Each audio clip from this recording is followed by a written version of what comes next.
This shop looks popular today. Wonder what the occasion is.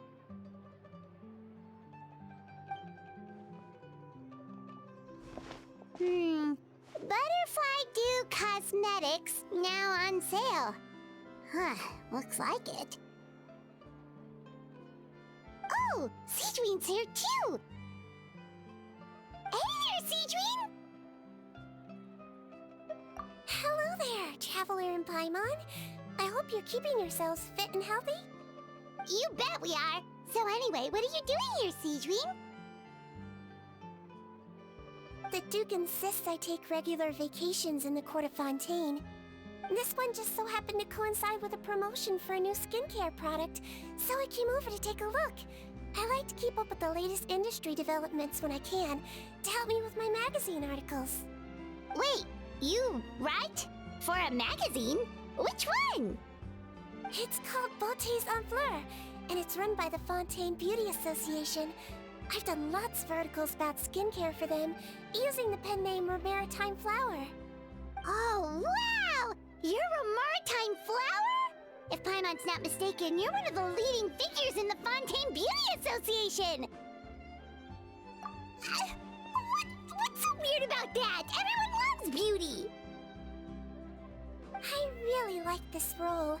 The staff at cosmetic shops are always so polite. And as long as I wear a big smile on my face, I always get the best customer service. Well, they sure don't want to make an enemy of the Maritime Flower.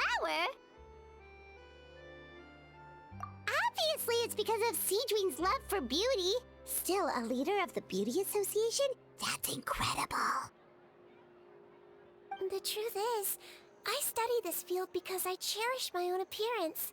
It has nothing to do with being beautiful or not. Oh, the words of a master beautician defy comprehension! Oh, wait, you're saying that natural beauty is the highest form of beauty, right? Not really. Actually, Melusine aesthetics are very different from human ones.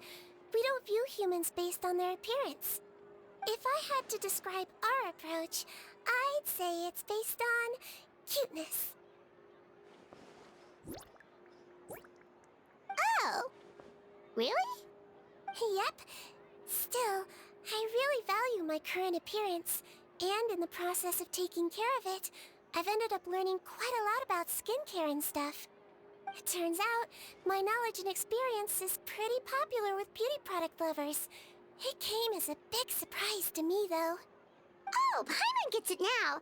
But speaking of your appearance, how come you look human anyway? Are you like only half Melusine?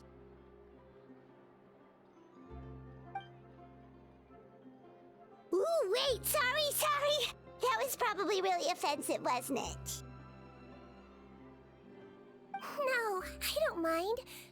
I'm not mixed, though. I made a decision to turn myself into this form a very long time ago.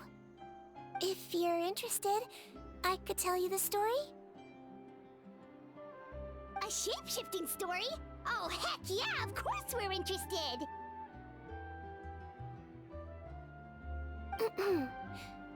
Once upon a time.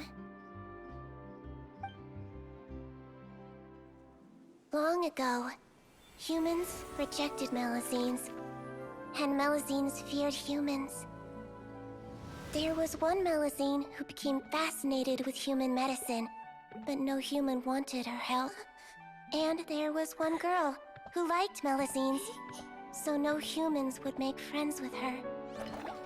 So, the Melusine became the girl's friend, and the girl became the Melusine's patient. Your checkup's all done. You're still in perfect health. Thank you, Dr. Melusine. In this game of doctor and patient, a friendship was born. Then, one day, the girl fell ill. The Melusine was the only doctor to arrive on time, but the adults sent her away. Scram! Melusines can't be trusted! So just because I'm not human, I can't save my best friend? In desperation, the Melazine approached the frightening witch. She begged and begged until she got a reply. If you take this potion, concocted of sin, you will gain a human face and grow human limbs. But then, you will lose everything that attracted this friend of yours to you in the first place. Can you accept that? The Melazine did not hesitate for very long.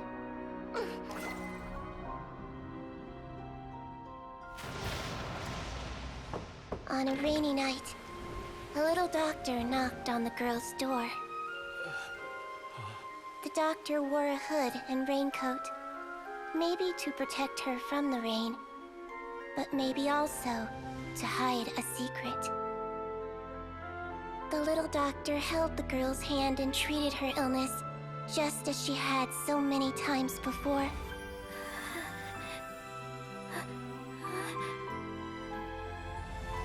Dawn came, and the little girl's condition improved. But the little doctor was long gone, for she knew her friend would never recognize her again. And so, since then, I've lived my life in human form. Most people who know me just think I was born this way. Ooh. A witch? A potion? Why does this sound like a fairy tale? Trust me, it's a true story. Must be the way you told it then. It just sounds so...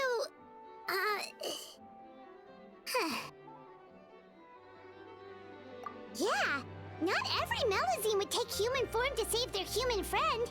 That must have been a huge decision. Treating patients is a doctor's duty. We must always find a way, even when the going gets tough. Ugh. It's so crazy that they turned you away just because you were a Melazine, especially when their daughter was so sick. Well, sometimes appearance can be a real barrier. But that was a long time ago. I like how I look now anyway. I run too! You're super cute this way. Attention customers! Thank you all for waiting. Now, on behalf of our skincare partner, I'm delighted to announce that our exciting new product is now officially on sale! Well, there we go. Let's have a look, shall we? Oh, Paimon, if you want to buy any skincare products, I'll be happy to give you some suggestions. Really? Personal advice right from a leader of the Fontaine Beauty Association? What an honor! Allow me to introduce our newest skin lotion, Butterfly Dew. I'm sure many of you have already read about this product's trials in the newspapers. To say that it improves skin quality is an understatement. This product gets its name from the way it transforms your skin and makes it glow anew, like a butterfly emerging from its chrysalis and spreading its wings for the first time. We are thrilled to have the inventor of this fantastic product with us here today. Please welcome Mr. Rawat, a researcher from the Fontaine Research Institute. Now, without further ado, I'll hand over to Mr. Rawat to tell you all about what Butterfly Dew can do for you. Thank you. Hello, everyone. I'm Rawat, and I developed Butterfly Dew. Wow, what a looker. He's a researcher? Wow, he's really challenging the stereotype. It seems that everyone is surprised by my entrance. Or should I say, my appearance. I'm well aware that researchers are generally better known for their brains than their dashing good looks. In that regard, I do believe I break the mold somewhat. Of course, appearance is a skin-deep way of defining a person. And yet one's appearance can be a very real set of shackles, holding a person back in their life. It can rob a young person of their self-confidence when applying for a job, dissuade a young lady from approaching the one she loves. Our actions are at the mercy of our appearance, and we slowly become the very person that the outside world sees us as. But what if I told you that those shackles can be broken? If our appearance prevents us from changing, then let us first change our appearance itself. Wash away moles, birthmarks, and wrinkles, and they can no longer rob us of our confidence. Replace them with luster and radiance, and we shall never again hang our heads in shame. That is why Butterfly Dew exists. Its mission is to allow us to shed our pupae, undergo a complete metamorphosis, and embrace a new life. Well, whether it actually works or not, after that speech, Paimon's already sold!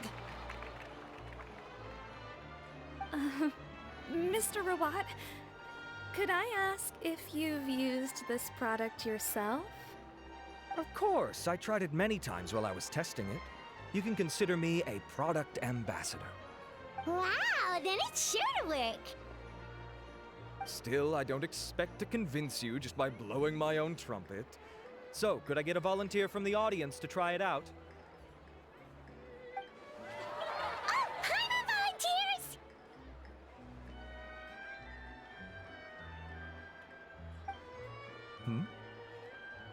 Oh!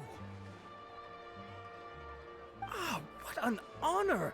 It appears we have a giant of the Fontaine Beauty Association here with us. In that case, Miss Sigewinne, could we seek your most expert opinion on this product? Sure. Whoa, is that Romaritime flower? They say she's the pickiest user of skincare products in all of Fontaine. Here you go.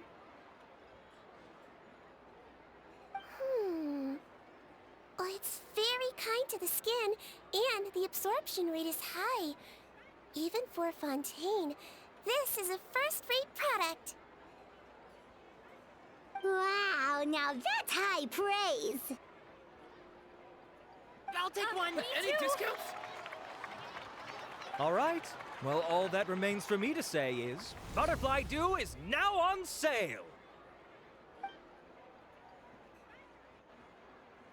Think we should buy a bottle too? Aww, really? Well, it's still good to care for your skin though, right?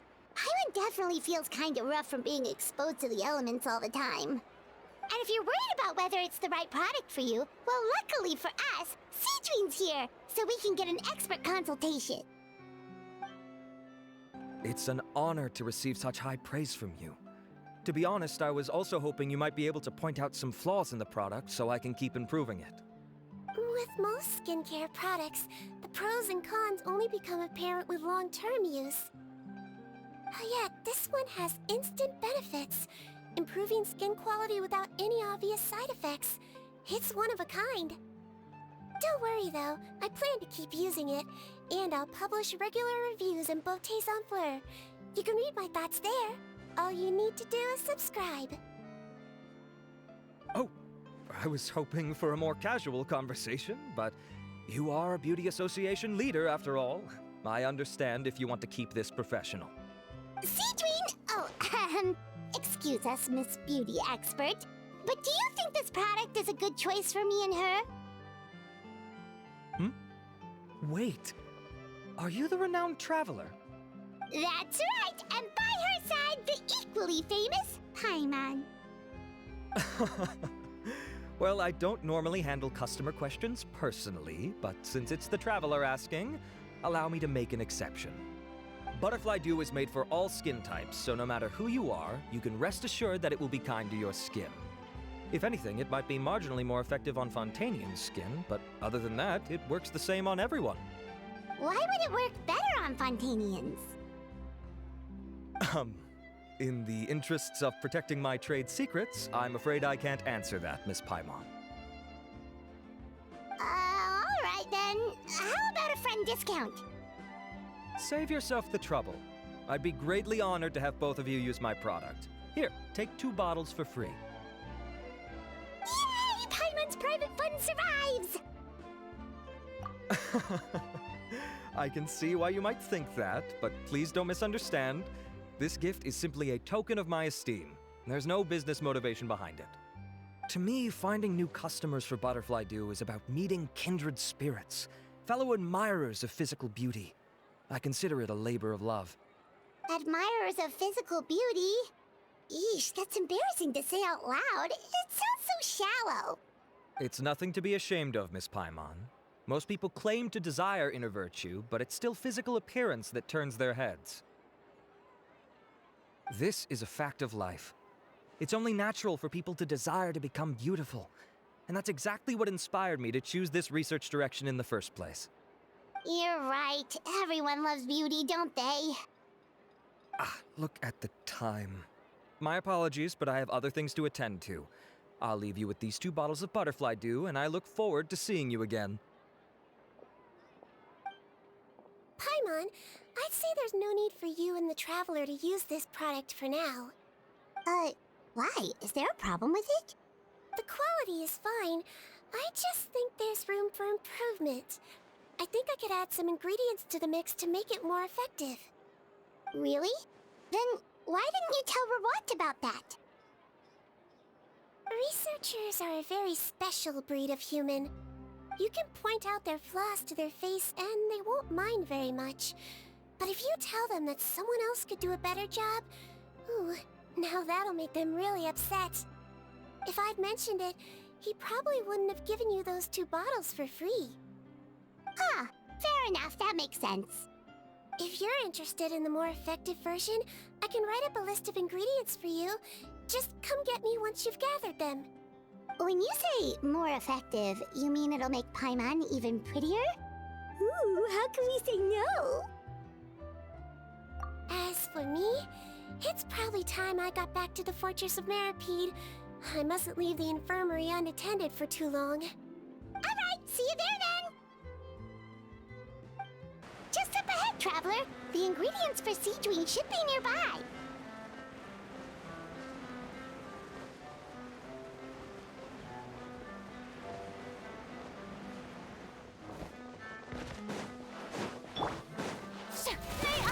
Don't get too close! One with nature. Clouds high. The birds call! I got you covered!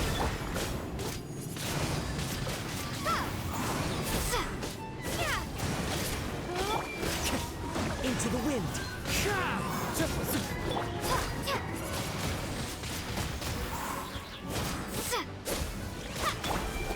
The wind knows me.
Great! That's everything! Let's head to the Fortress of Maripede!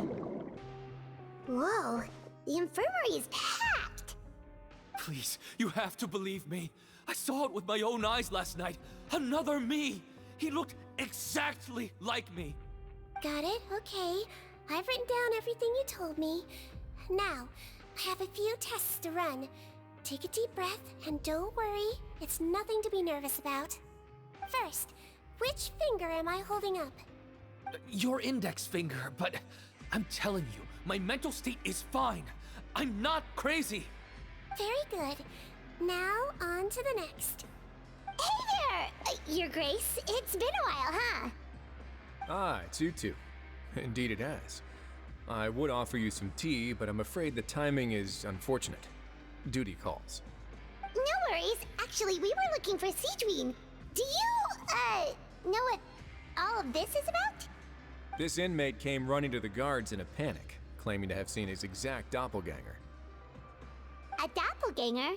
Doesn't that just mean someone else kinda looks like him? And that's what I thought when the report first reached my desk.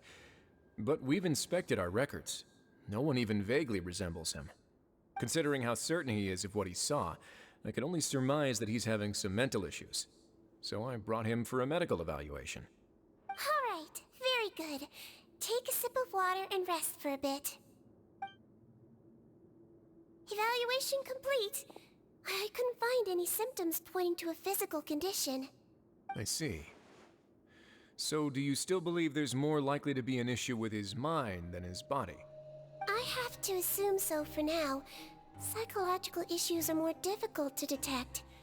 At this stage, we can at least confirm that he is in command of his cognitive faculties. The rumor mill will go crazy if word of this gets out. Guards, take him to the ward for a period of observation. The Marechaussee Phantom has requested my cooperation on a case, otherwise I'd deal with this myself. Sorry for the trouble, head nurse, but I'll have to leave this to you. No problem, Your Grace. I'll add him to my observation list. By the way, we have a couple of guests here who have made the trip just to see you. I imagine it must be important. You probably won't need to add them to your observation list, though.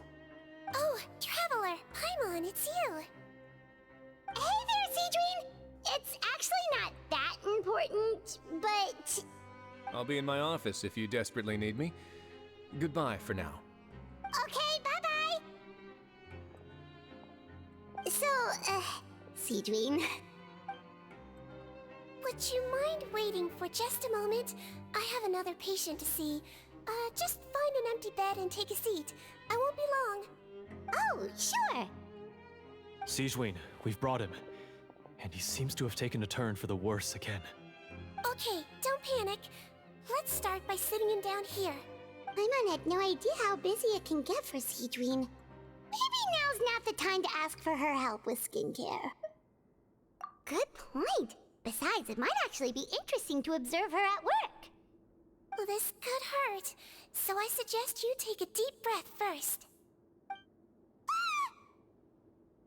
Did his face melt? What happened to him? It's anyone's guess. His face melted off shortly after arriving at the fortress. But since he's a serious offender, he can't be allowed out for medical treatment. Best we can do for now is ask the head nurse to give him something to manage the symptoms. Oh, this is gonna be awkward. We still need to bring him to the Marechaussee Phantom for questioning. What if he scares them half to death? Will that be our fault? The Marechaussee Phantom? Does this have something to do with the case Risley's dealing with? Yup, it was a huge case. They bagged a few dozen crooks in one fell swoop. And this guy's the baddest apple of the bunch. He harmed countless people. And now, it looks like it's all finally catching up with him. You done gawking? Not yet. I need to check the severity of your ulcers to decide the right dosage. Don't worry. We Melazines have a very different sense of aesthetics from humans. To me, you just look like a little kitty with slightly scruffy fur, but still just as cute. Don't patronize me. Do I look like a kid to you? Just give me the meds and let me out of here. I already missed my cell. Hey, lose the attitude. You dare talk back to our head nurse like that again? Your days are numbered.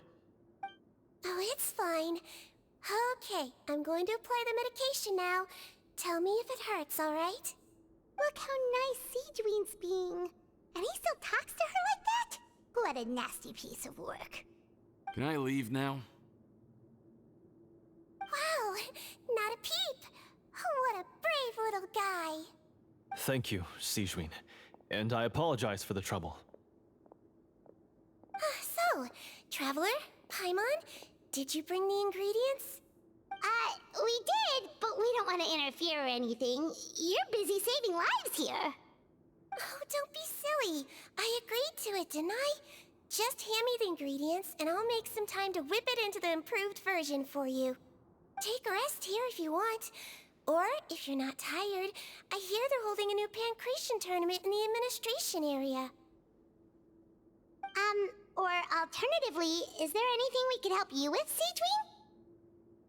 That's right! Let us help you out! It's the least we could do! Good point. Kind-hearted humans start to develop guilt if they accept free help from others. don't worry. I'll take a look at my schedule. I'm sure I can find something to treat this condition. I gotta warn you though, it'll be tiring work. So I suggest you take a break first, then come back and see me when you're ready. We're ready, Sigewinne. What's our first mission? I found the perfect job for the Traveler. First, I'd like you to lie down in this bed.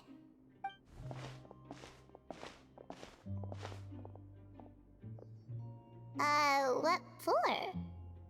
I need you to pretend to be sick. What? Oh, is it that difficult? I thought you did a pretty good job last time. Oh, so you knew. I sure did. She was way more interesting than the usual malingering inmates. When you played along very well, Paimon, I observed you two for quite a while after that. Well, this is awkward. But why do you need us to do it again now? No time to explain. My next patient will be here any second. Please just do as I say. You can, pretend like you've got a nasty headache. And throw in some dry heaving for good measure. Okay.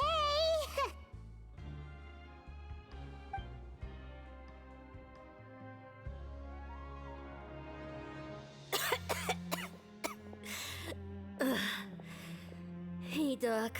It's me. I'm only here because my mom won't stop pestering me about it.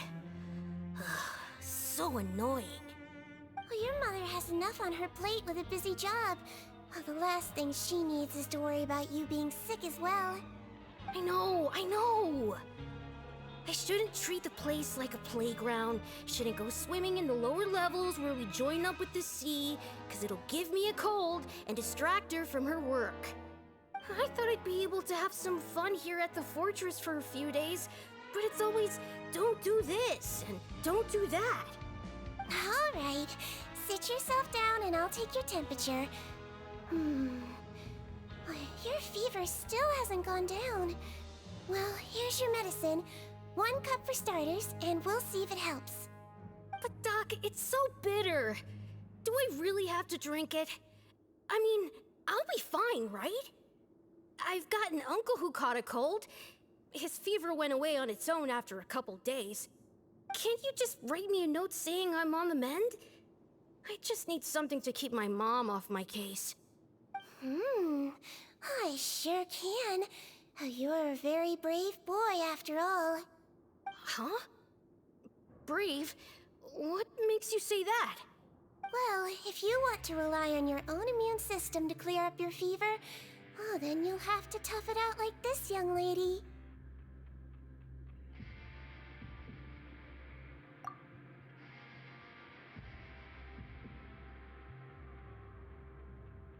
Hang in there, Traveler. Are you gonna puke? Paimon can get you a paper bag. Huh? As long as you're tough enough to get through the nausea and dizziness caused by the high fever, you'll be right as rain after just a few days' rest. And if I'm not tough enough? Hey! Wake up! Wake up! Put it this way. At least you'll never have to see the doctor again, right? I think maybe I'll take that medicine after all, if that's okay. Oh, of course. Here, it's still warm. It's so bitter. All done. Great job, you two. That kid really doesn't know what's good for him. His mother's a guard here. She's been working back-to-back shifts lately, but unfortunately his father's away on a business trip right now.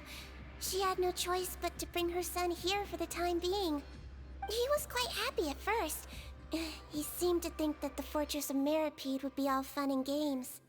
So you made us put on that act just to scare a kid into taking his medicine? That's a pretty sneaky trick. Seems like there's a whole side to Sigewinne we never knew about. It's a technique I learned from my teacher. Oh, you had a teacher? Was she a Melusine doctor too? She was human. She passed away a long time ago. Oh, sorry. No, it's fine. I really liked my teacher, so it's always nice when I get to talk about her with other people. She was a traveling doctor, and since she didn't have a clinic, she'd go out and visit her patients wherever they were. Dealing with the badly behaved ones was her specialty. She used to say, if you can scare the little brats into taking their medicine, you won't have to hear them wailing and screeching when their condition gets worse. Huh, she sounds like a pretty strict teacher. Strict? Well, that's not how my teacher saw it. She thought of herself as terrifying to kids. Strange way for a doctor to describe themselves.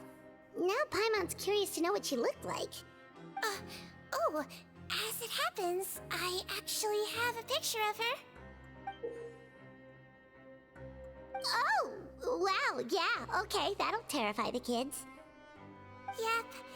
All the children she treated thought she was a witch. Why does it almost sound like you're envious of her? Oh, because I am. If she was here, all the children would take their medicine without any need for tricks. A doctor who looks like a witch. True, they wouldn't dare try anything funny with her around. Oh, me, on the other hand, it's hopeless. Children aren't afraid of me at all.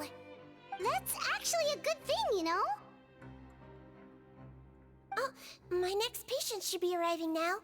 Would you mind lending me a hand again? Sure thing! On to the next mission!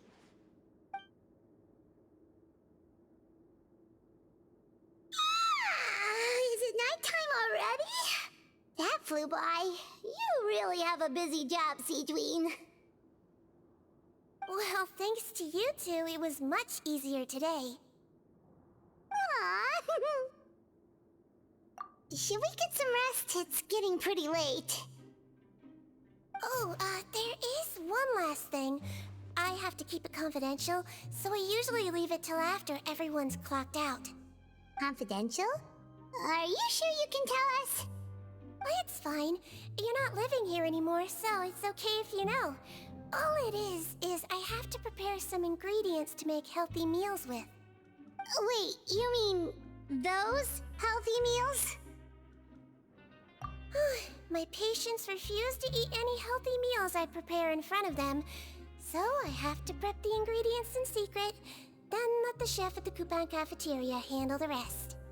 Considering even the chef's version makes people uneasy, it really makes you wonder what's in it. You want to find out? I can teach you how to make it. That way, if you ever suffer from exhaustion on your future travels, you can prepare a healthy meal for yourself. It's really good for you, you know. Sure?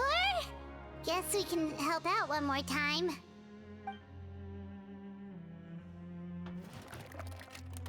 The ingredients are ready.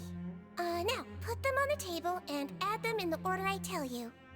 First, we add this special slime condensate, stir it thoroughly, then pour it in. See that? It adds elasticity. It looks just like tasty jelly, doesn't it? Yeah, it really does. Until you remember it's slime condensate. Next up, xenochromatic crystals. You want to crush them up into a fine powder, like powdered sugar. Wait, are those from Fontimer Aberrants? Are you sure they're edible? Finally, we'll need some high-protein meat. Frogs are an excellent choice. You just need to clean their innards, and then you're left with some lovely, tender meat. Oh! Frogs. And we're done. All that's left now is to pack them into lunchboxes and hand them to Walsey. Yesterday in the production zone, I noticed an inmate who's been working for 2 days straight. That means it's a healthy meal for him tomorrow. Sigewinne really does have the inmate's best interests at heart. Ah, head nurse. Got some extras for me? Just the one today. The serial number's on the lid. Sounds good. I'll make sure it gets delivered. Sounds like they're talking in code. Thanks for your help. Oh, it's no trouble at all. I only wish I could do more. You work so hard for all our sakes. I'd happily lose a little sleep if it meant helping you out. That won't do. If you reduce your sleeping hours any further, your health will start to suffer. All right. Nurse's orders. I'll do as I'm told. But you take care of yourself too.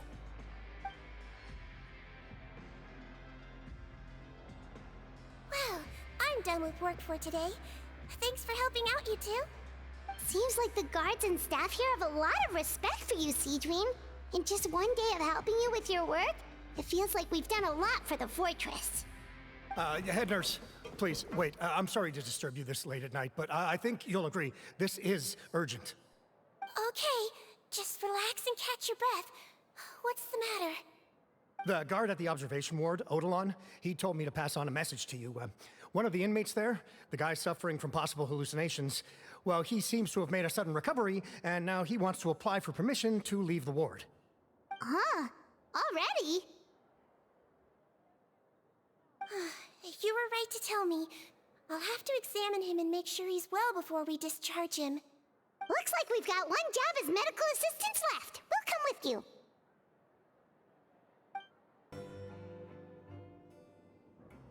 Ah, head nurse, you're finally here. I'm so sorry for all the trouble I've caused you, but I believe I've now made a full recovery. After giving it some thought, I'm sure that I was probably just seeing things.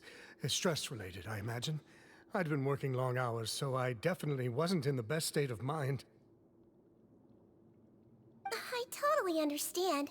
Still, I have to give you an examination before I can discharge you, okay? So, take a deep breath and don't be nervous. It'll be the exact same procedure as we did this morning. We can start whenever you're ready. Again, so sorry. I was in such a state this morning, I barely recall anything. Would you mind taking me through it again? Oh, not at all. It's a lot to remember. First up, we have a little cognitive test. Just concentrate and you'll be fine. To start with, which finger am I holding up? Your pinky.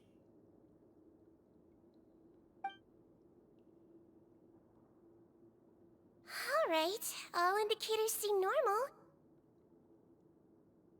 So it was a stress-induced hallucination after all? Well, we've certainly had previous cases of mental illness caused by overwork, which is why I carefully observe everyone in the production zone.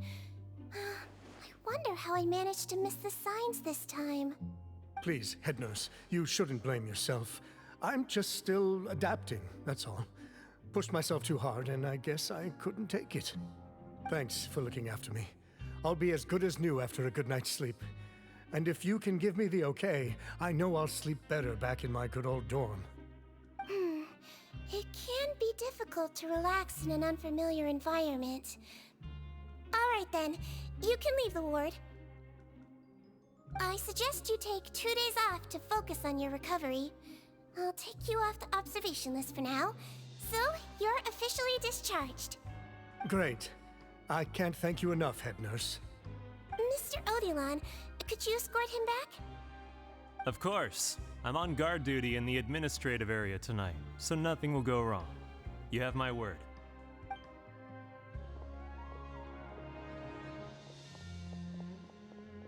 Guess you're finally done for the day now, huh? Yep. But I still haven't gotten around to making that improved lotion for you yet. Oh, no rush! Seriously, it's super late now. You should go get some rest too. Well, tomorrow it is then. Good night, Traveler. Good night, Paimon. Hope you sleep well. Oh, don't you worry! We will! After a productive day of work, we're both gonna sleep like a log. Yeah, sleep tight, Sigewinne. See you tomorrow! Whoa! How is the infirmary even busier than yesterday? Good morning, Traveler and Paimon. I have a few people here for a checkup, so you might need to wait for a while. No problem. Anything we can do to help? There's a bit of a complicated situation here. I'm still getting to the bottom of it myself. You have to believe me. I'm telling the truth. You're in a medical facility. Keep it down. Please, listen to me. I'm not Gascon. I'm Uy. You're a horrible liar, you know that? We get all your mugshots with the arrest warrants. It's clear as day that you're Gascon. You mean because of the way I look? I don't know what happened. I just woke up like this. Then you guys dragged me in here for an interrogation. I brought you here to figure out what's going on. If you truly are the victim of an injustice, yelling isn't going to achieve anything. At most, it'll delay your vindication. All right. I get it. This is nuts. Yesterday's interrogations went fine, and now this. Morning, Your Grace. What's going on? Remember the case I mentioned yesterday? The one brought to me by the Marechaussee Phantom? Well, we've been questioning the inmates involved this morning. Every single one of them is claiming mistaken identity. Huh. That's even weirder than what that guy was saying yesterday. The thing is, none of them have been able to provide any evidence whatsoever to support their claims. Questioning them further got us nowhere, so for now, we've brought them to the infirmary. And we thought yesterday was as busy as it got for Sigewinne. We've compiled their statements. Have a look. Perhaps there's something we missed.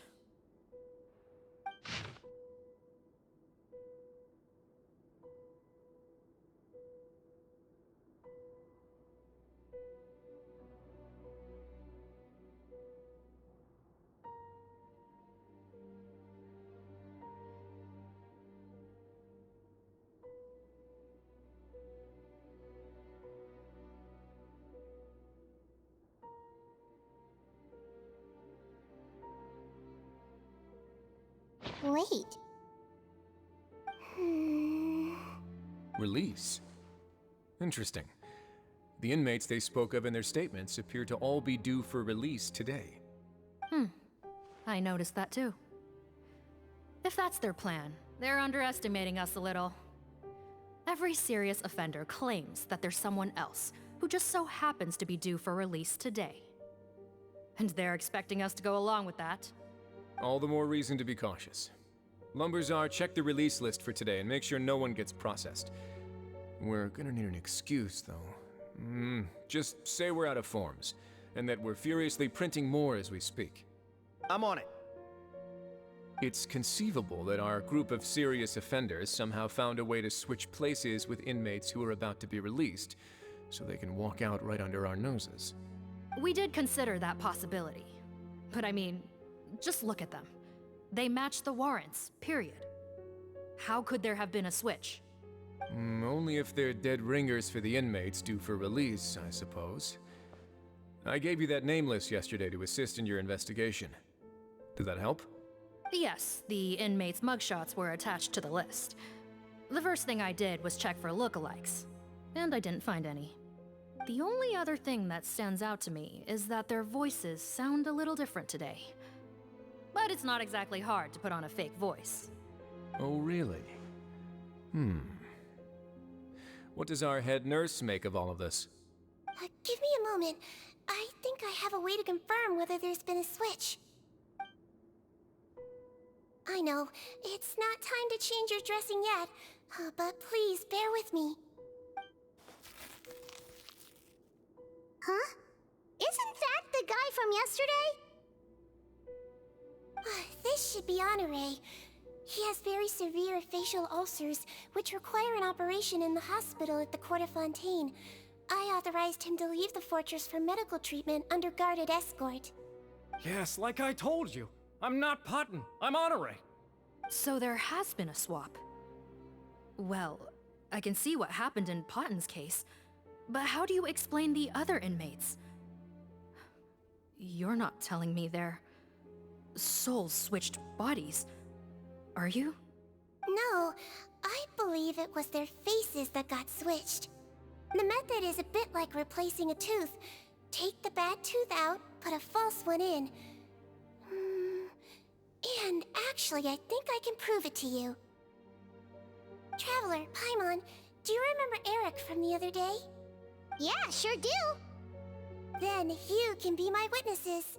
To start with, please fetch the inmate who claims to be Eric. So, you're Eric? Yes, head nurse. It's me. You do believe me, right? I need to do another examination on you. Same procedure as yesterday. All right. It's the cognition test first, right? So I need to concentrate. Now, try to recall if you can. The last time we did this test, which finger did I hold up? I believe it was your index finger. But that means... Huh? So, basically, last night, the Eric who said he saw another him suddenly recovered and applied to leave the observation ward. Sigewinne did another test before letting him leave, but that time, she held up her pinky finger. Huh? I don't know about any tests last night. There was nothing to do in the observation ward, so I went straight to bed. Then I somehow woke up in a high-security cell. Well, in that case, there is a reasonable explanation for the strange events of the past 2 days. So, what exactly happened? The gang of serious offenders wanted to break out of prison, so they identified a group of scapegoats, namely inmates whose terms were almost up, and planned to switch appearances with them. Last night, when Odilon was on duty, they ambushed him and had one of their group switch appearances with him using their face-swapping method. That allowed them to avoid scrutiny from the other guards. Then, once all the other inmates were asleep, Odilon spent his night shift carrying out the remainder of their switcheroo plan. However, they made one mistake. Henri changed his appearance to match Eric's earlier than he should have done, and ended up being spotted by the real Eric. Real Eric came to the guards for help, but we didn't know then what we know now, so we put it down to hallucination and sent him to the observation ward. However, since one of the gang members was posing as a guard, they simply changed real Eric's appearance and had their Eric take his place, muddying the waters even further. Right, because I put Eric on the observation list by then, and no inmates on that list can be processed for departure until I've discharged them. Hence why the imposters had to pull that little stunt to get fake Eric off the list. Yeah, it all makes sense now! The Duke cracked the case! Well, I can't fault the reasoning. But I'm afraid that we ruled out the possibility of face switching very early on in this process. Criminals altering their facial appearance to commit crimes is nothing new. In fact, one of the explicit duties of the Malazines in the Marechaussee Phantom is to identify criminals in disguise. We carefully examined all the suspects, and there is no evidence that any means of disguise were used in this case. Huh. Well then, how do we explain all this? So far, it seems more likely that the gang stole documentation belonging to the inmates due for release, and are using that to commit identity fraud. Actually, there is a potion that can completely change someone's appearance. If they use that, even a Melazine wouldn't be able to detect it.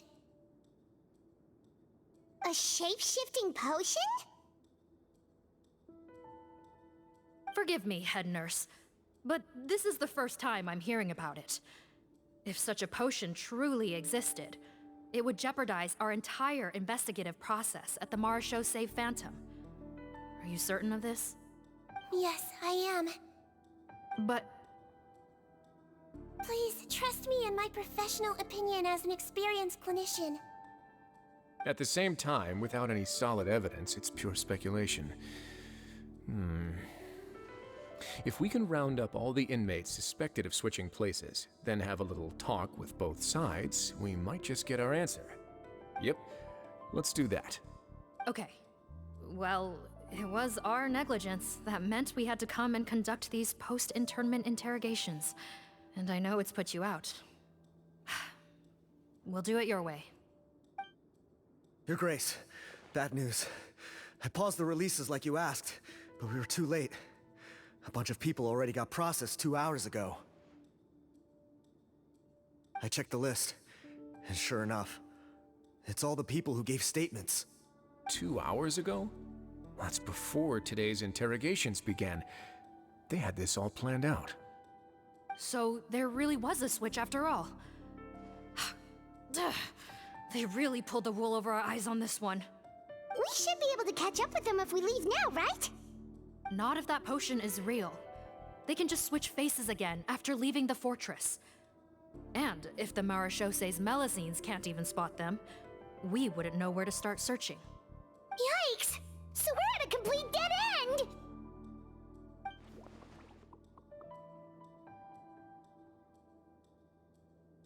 Well, technically there is one more lead we could follow up on. We were only able to arrest this gang thanks to the help of a researcher from the Fontaine Research Institute. I believe his name is Rawat. Oh? Rawat?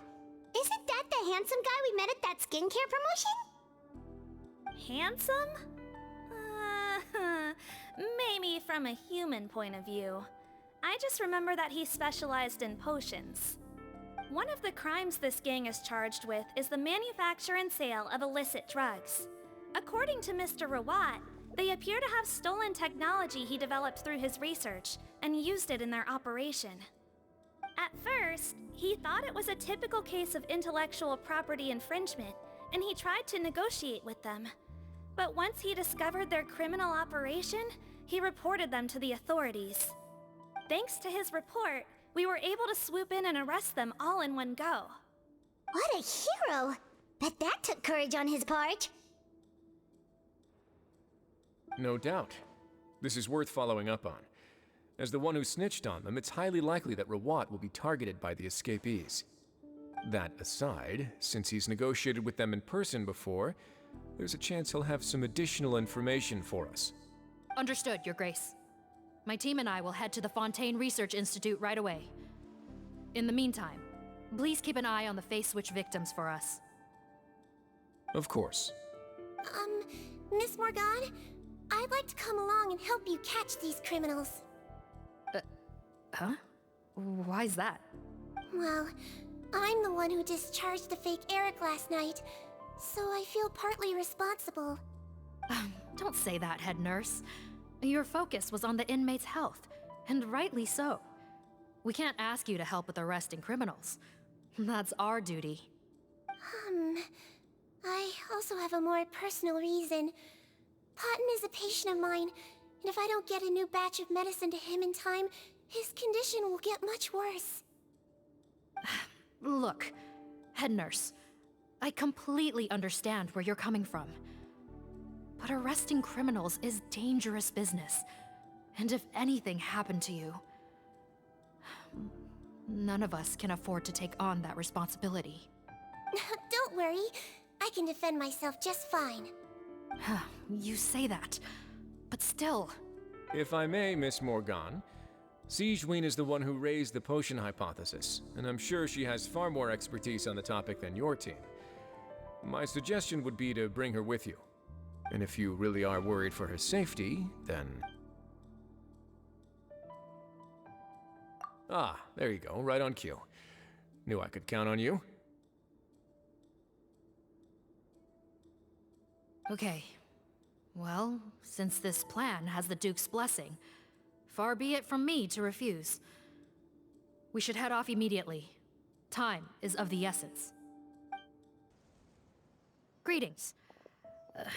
Sorry to impose, but I'm afraid we're here on urgent business, and we're gonna need you to cooperate. The Maréchaussee Phantom. Let me guess, you're investigating some more illegal research? Not this time, no. We're looking for a researcher. Do you know where we might find Mr. Rawat? Rawat. Oh yeah, Mr. Handsome, right? He actually doesn't work on site here very often. There's a handful of researchers in the nearby area who know him pretty well, though. You can see what they know. Just a handful? Paimon figured he'd be the most popular guy around.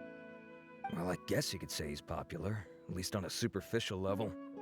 He's blessed with good looks, so he tends to make a good first impression on people. But in all his time here at the Fontaine Research Institute, I don't think he's ever had a single deep conversation about his research with his peers. That's no way to make real friends around here.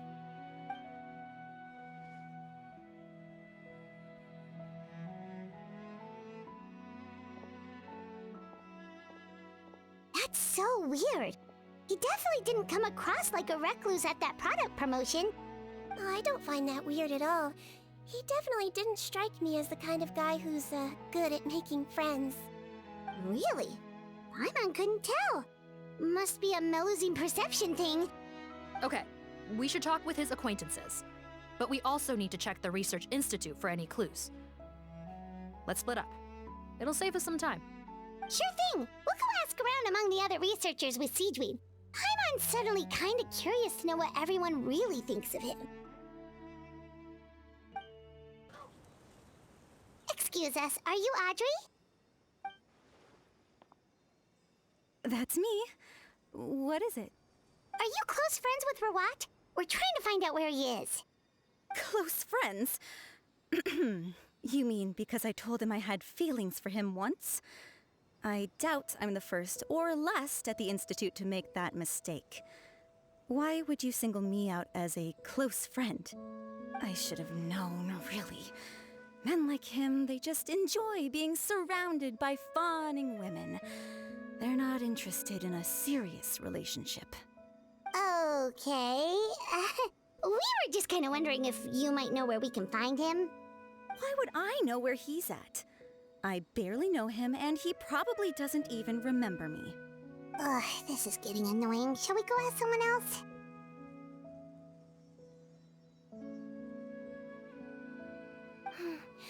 I think she knows Rawat better than she cares to admit. If we leave now, it might be a wasted opportunity. Maybe, but we're not going to get much out of her while she's in this state, are we? She's displaying symptoms common among people in love, if that's what you mean. But I know a cure. It's curable? Oh, we're still no closer to finding Mr. Rawat. Oh, by this point, he could be in grave danger. Danger?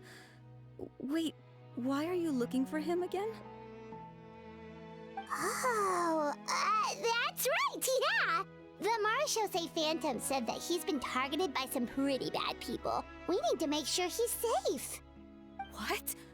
How has this happened? He seemed fine when I last saw him, and that was only a couple of days ago.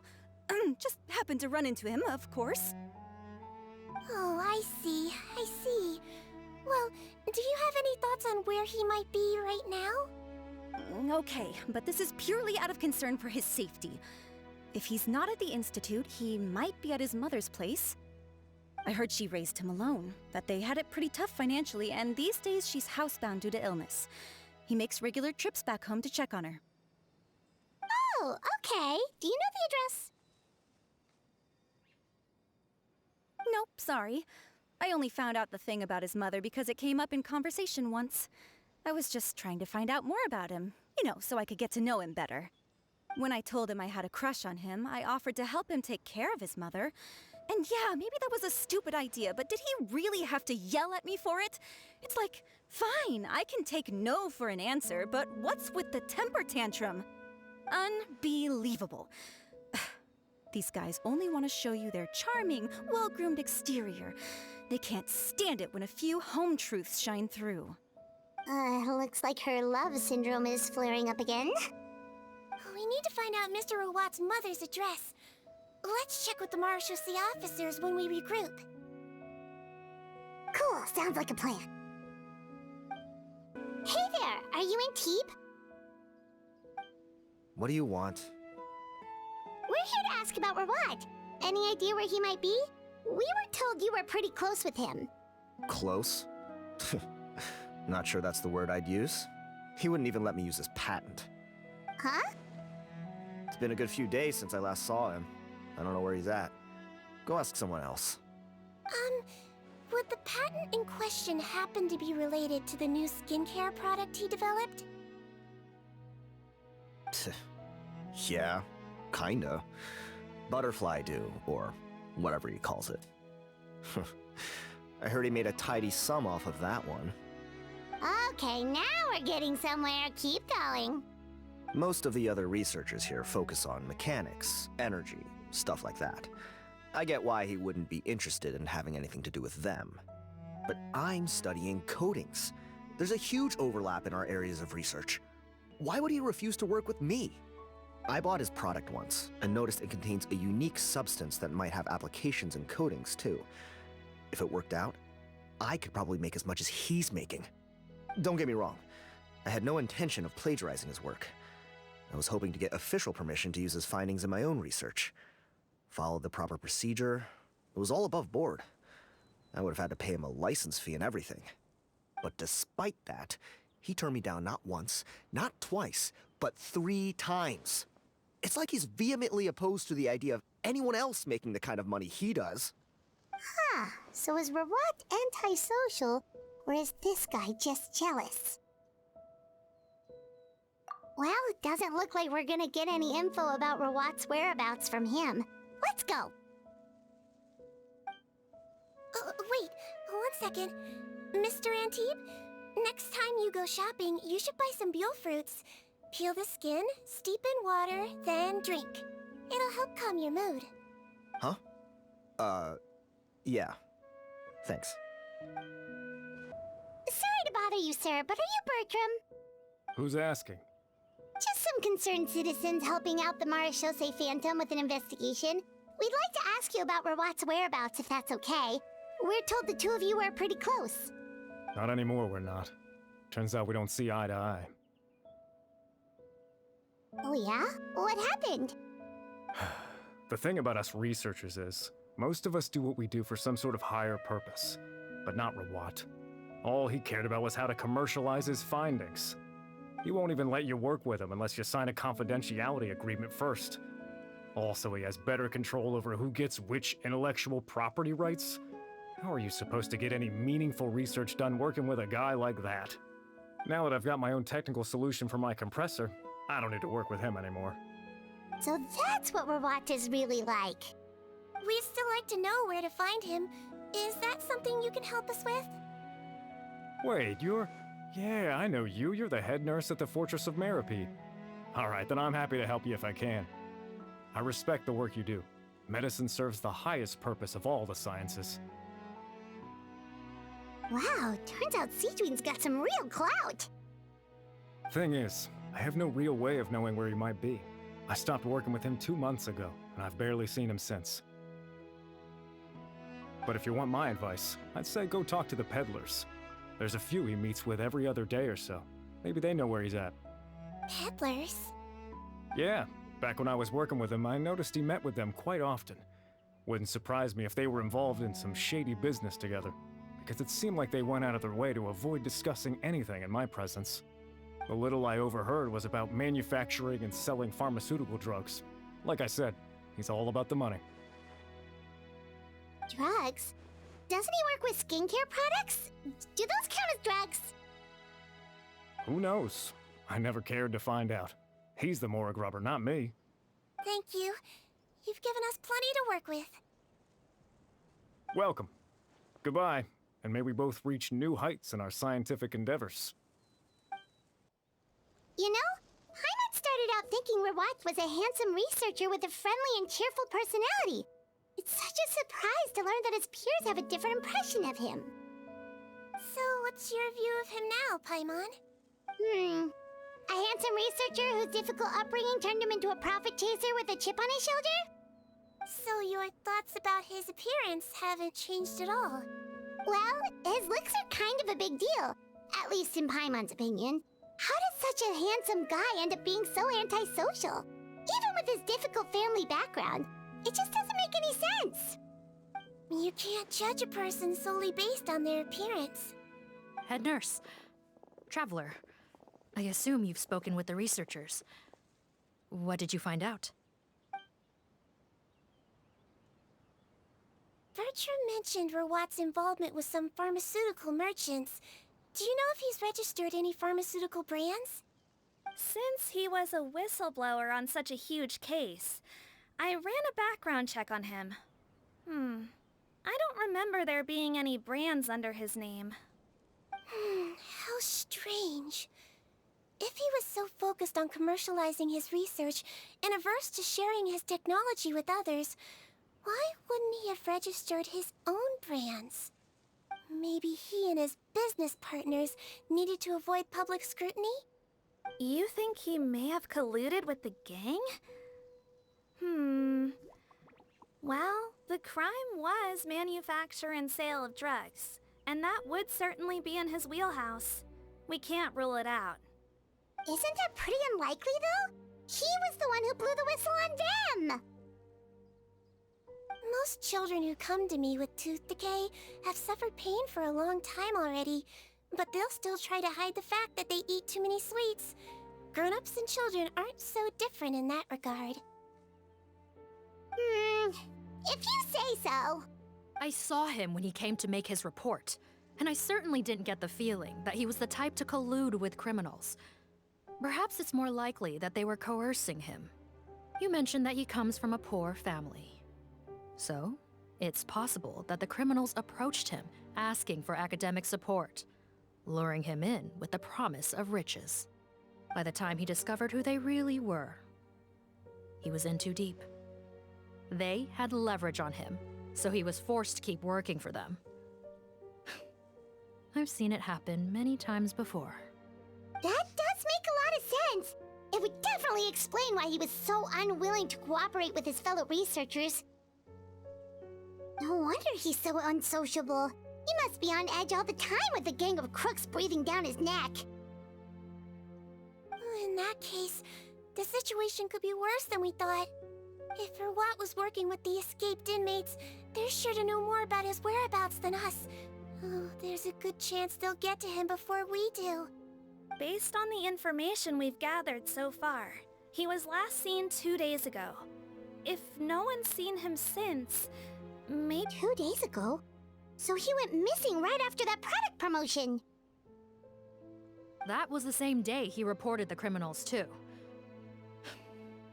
Not a good sign. Don't worry, everyone. I believe we still have a chance. Since he disappeared right after blowing the whistle, it's likely that he's gone into hiding. Yeah, he must have been worried that they'd come for him. All the more reason to find him as soon as possible. The only lead we have at the moment is his mother's house, which you mentioned earlier. Seath, think you can find the place? Yep. When you register a brand, the Court of Fontaine requires you to provide a legal address.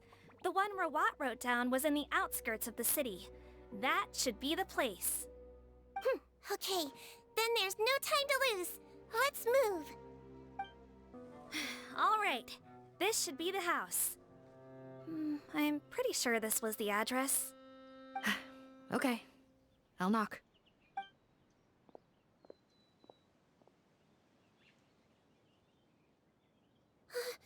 Sounds like whoever's inside has restricted mobility. Oh, it seems serious. Oh, what's the fastest way to get this door open? Break the door down? No, I'll handle it. Let the expert deal with it. There'll be a mountain of paperwork if we damage a citizen's property.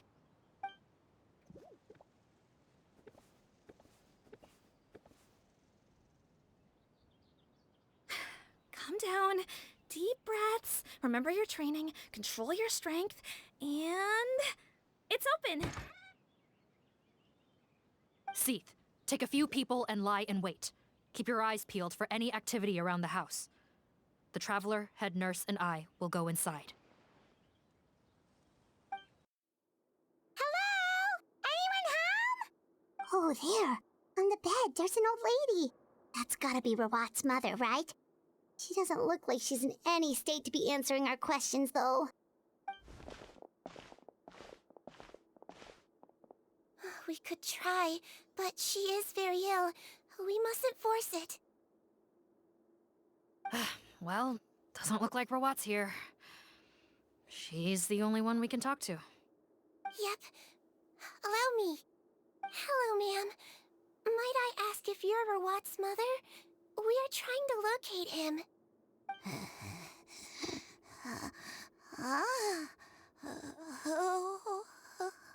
Hard of hearing, perhaps. Does anyone have a picture of her what? I have one here. I'd like to show you a photo, ma'am. Is this your son?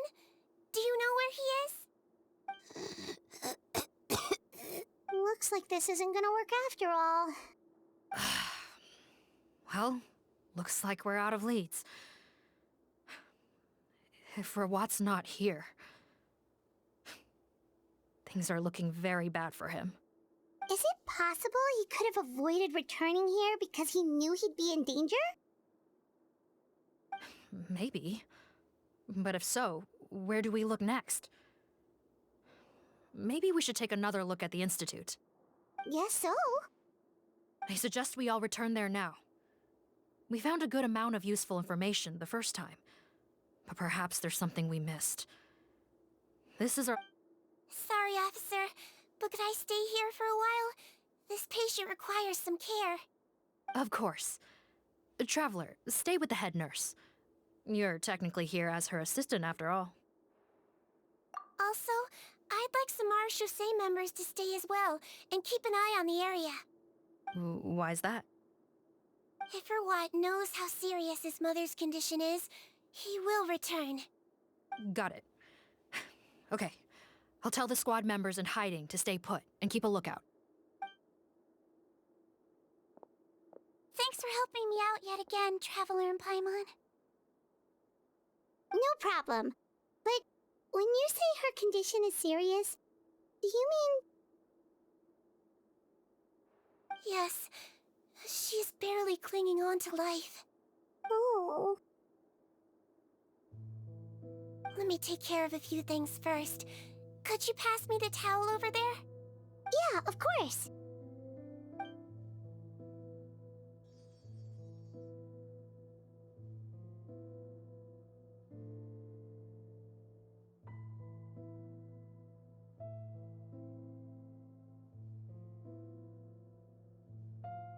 I can tell that her family has tried a lot of different treatment methods, including some very expensive medicines.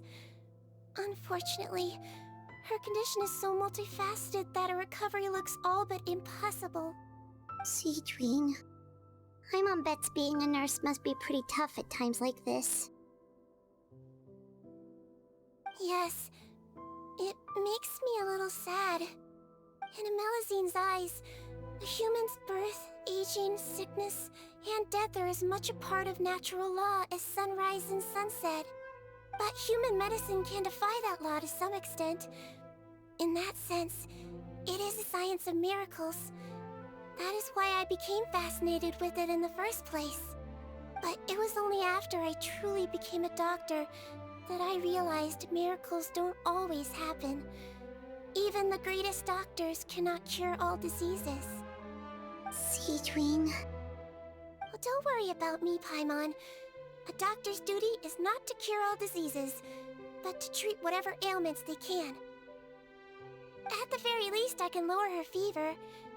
That way she'll suffer less, and she might even be able to see her son. Yeah, all the more reason to find Rawat as soon as possible, even if we don't catch those crooks. Oh, her fever is getting worse. Could I get some hot water? Sure, we're on the case.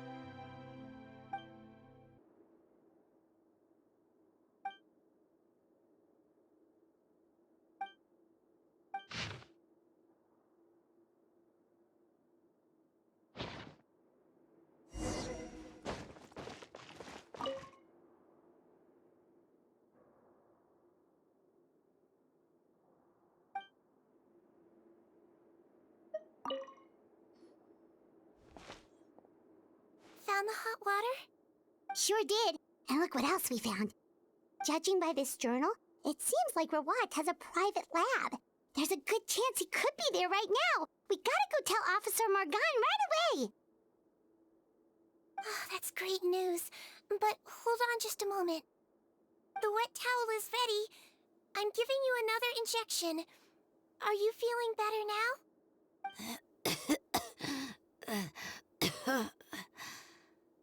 It's all right. We'll go bring him back. Please hang in there. Thank you.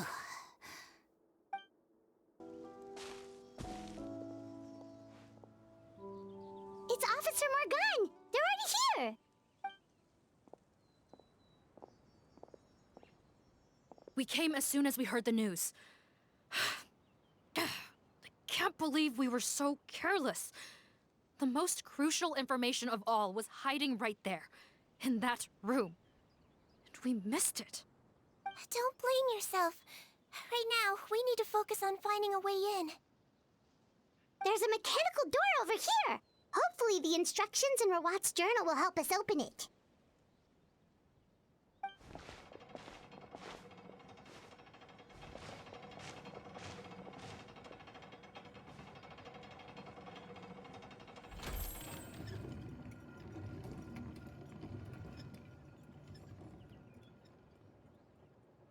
It's open. Let's go in.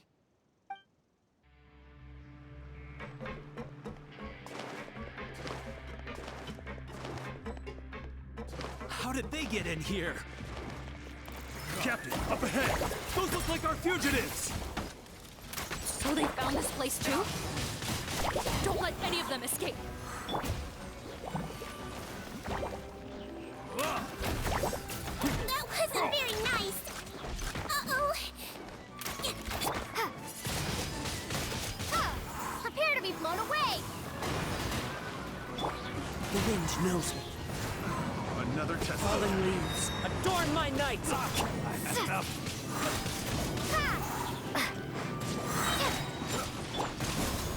I got you covered! Huh? Into the wind. Time to go. I got careless. Picked the wrong test subject.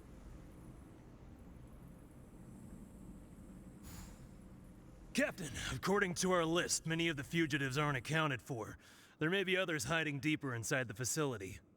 Ah, so these guys were just the lookout crew. The Marachose Phantom! How did they find this place? Wait, it's that guard from the fortress! That's right, I'm on your side. I mean, the Duke sent me. What's the matter? Some sort of mix-up? Mr. Odilon, didn't I tell you a few days ago that you need to stop all field work until you've recovered? Ah, well, you know, gotta help His Grace out, share the load. Officer Morgan, this man is an imposter. The real Mr. Odilon has no recent health issues. What?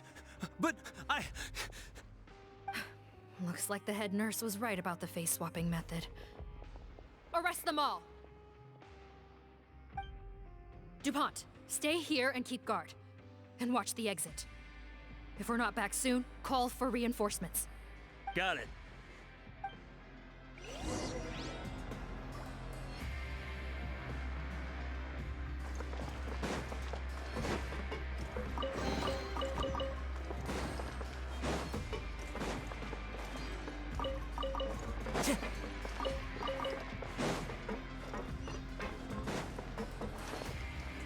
Follow the wind.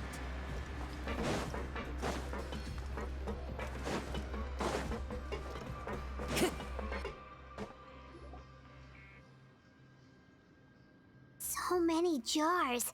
Was this some sort of production facility? This scent, it's probably the ingredients used to make butterfly dew.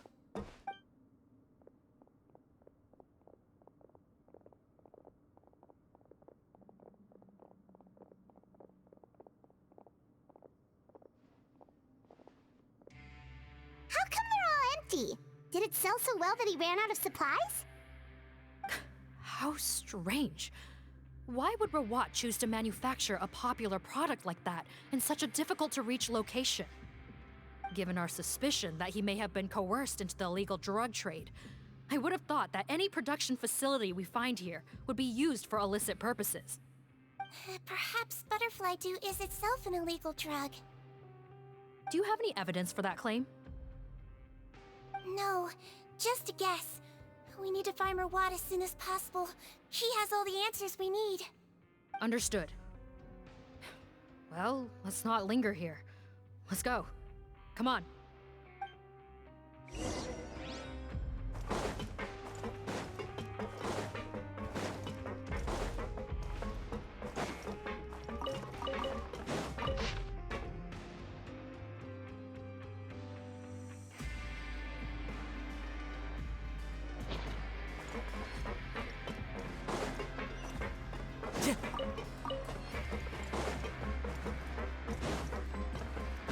Doesn't look like we're gonna get this door open. Let's find another way around.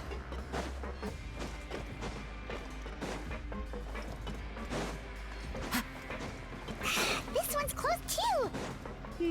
What's with those carts and tracks? Oh, maybe it's one of those doors that opens when it senses cargo passing through. There's a loaded cart right over there. Let's bring it to the door and give it a try.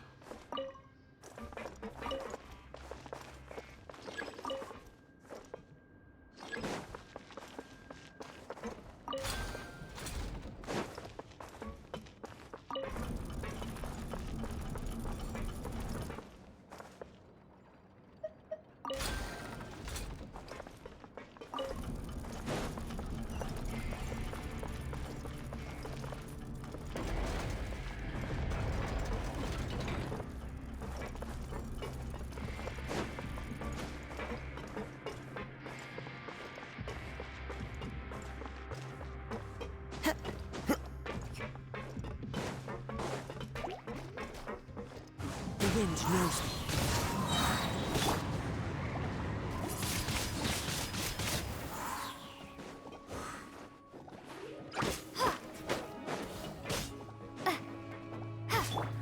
Into the wind. Jump! Let's blow bubbles!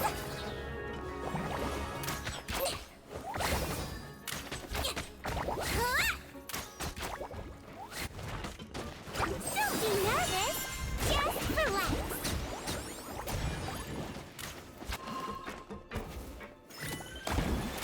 Yeah! Jump! Don't slip and fall.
Don't slip and fall.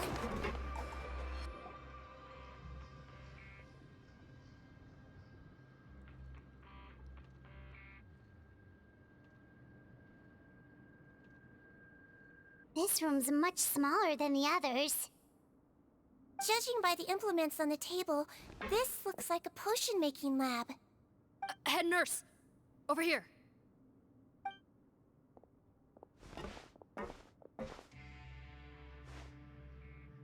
Let's see. Huh? Robot's clothes. Why would he change here? Perhaps they stripped him down, left the clothes behind, and disposed of him somewhere else? Yikes, Sigewinne, where did that come from? Oh, what a tragic way to go. Especially with such a bright future ahead of him.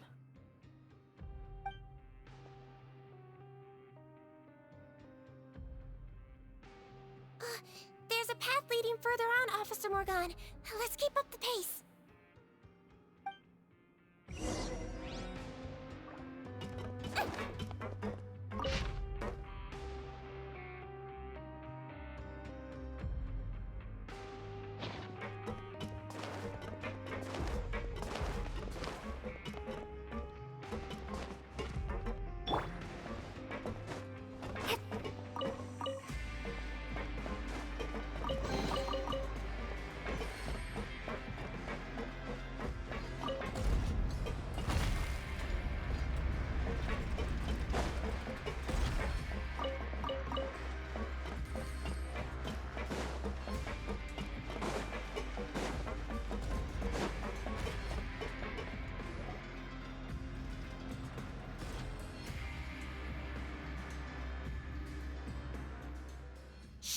There's a whole bunch of people in there.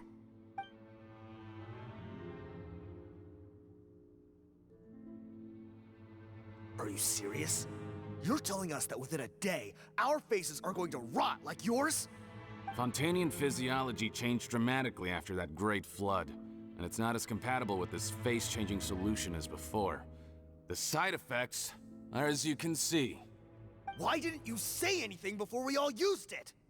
Look, my plan got you all out of prison, didn't it? You'd have much bigger problems to worry about right now if the Marshal Say Phantom found out about your other crimes. Consider an ugly mug getting off lightly. Ugh. You're just lucky we didn't leave you in there after you disappeared on us with no warning. We only let it slide because we're former partners. And now you have the gall to pull a stunt like this? Partners? Make no mistake, each of us is only looking out for himself. If you place too much trust in others, well, I'm afraid that's your problem. You hid things from me too. Remember how you each had a spare potion? You kept quiet about it until we planned the prison break? Oh, and you didn't have a secret spare? Then do you want to explain how you melted your face off before all this? Guys, that's enough. Calm down. It is what it is. Arguing won't change anything. What's the plan, Parton? I'm assuming you brought us here for a reason? There is no plan. We followed him here on the promise of more juice, but it turns out there ain't a drop here. Besides, what does it matter now anyway? He already said, even if we did get our hands on more of that stuff, switching faces again solves nothing. They're still gonna melt off eventually. I said enough arguing! Parton, tell us the plan. The most practical solution is to continue using the potion. Keep switching to a new face before the ulcers can start forming. Are you kidding me? This stuff was hard enough to get a hold of even when we had a supply. Now you're asking us to use it like skin lotion, after the flood all but wiped the supply out? Well, there is another option. But you'll have to make a deal with me first. Okay, now we're talking. What's the deal? I have a document I took from that researcher that details how to make a replacement. Just give me one bottle of the undiluted fluid, and I'll get to work. What's the problem? I thought you always kept reserves. Or do you really just have one spare bottle each? What do you think? That we were shipping them into the fortress of Meripede by the basket load? Well then, say hello to never showing your marred faces in public again. Ugh, I've heard enough! Get him! Let's see if that document even exists! Freeze! Marshal Say Phantom! What? Who let them in? Officer Morgan, before anything else, please find out Rawat's status. Rawat? I don't see him. Hand over the hostage now, if you want any chance of avoiding an extension to your sentences. Spare us your condescending attempts to coax us back to our cells. You think we're looking to negotiate? Rawat is dead. Parton? Arrest them all! Don't let anyone get away!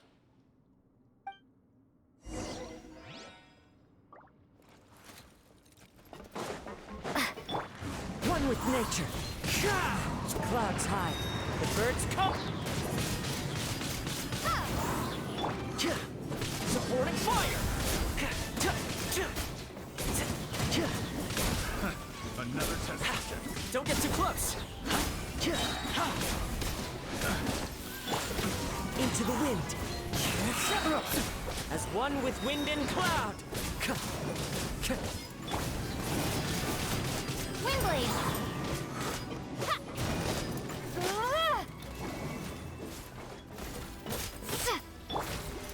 He might feel a little prick. Let's see.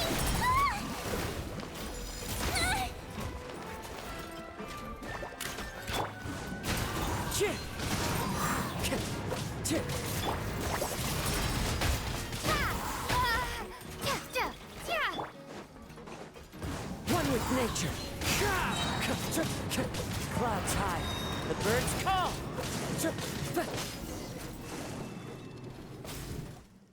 Huh. Gotta say, I never expected to see the head nurse in combat. Some patients respond better to a more aggressive treatment plan. Did we get everyone? Captain, we finished the head count. Potten's missing. Over there! The door's closing!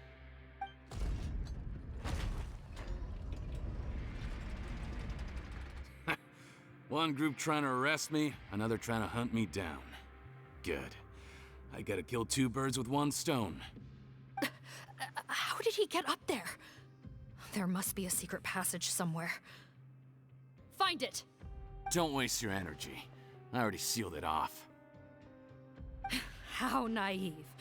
We have more people outside. If we're not back out by the agreed time, they'll come to our rescue. Well then, you'd better hope they get here in time.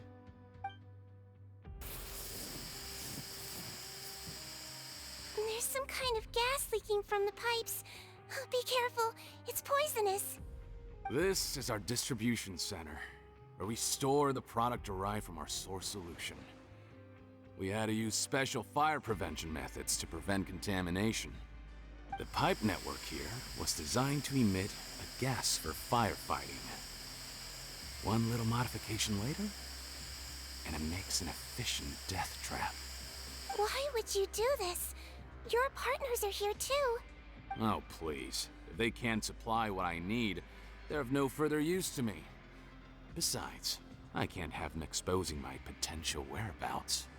He's a maniac! Come on, we gotta find a way to open that door! Go ahead, struggle in vain. Once the last of you croaks, no one will ever find me again. So long!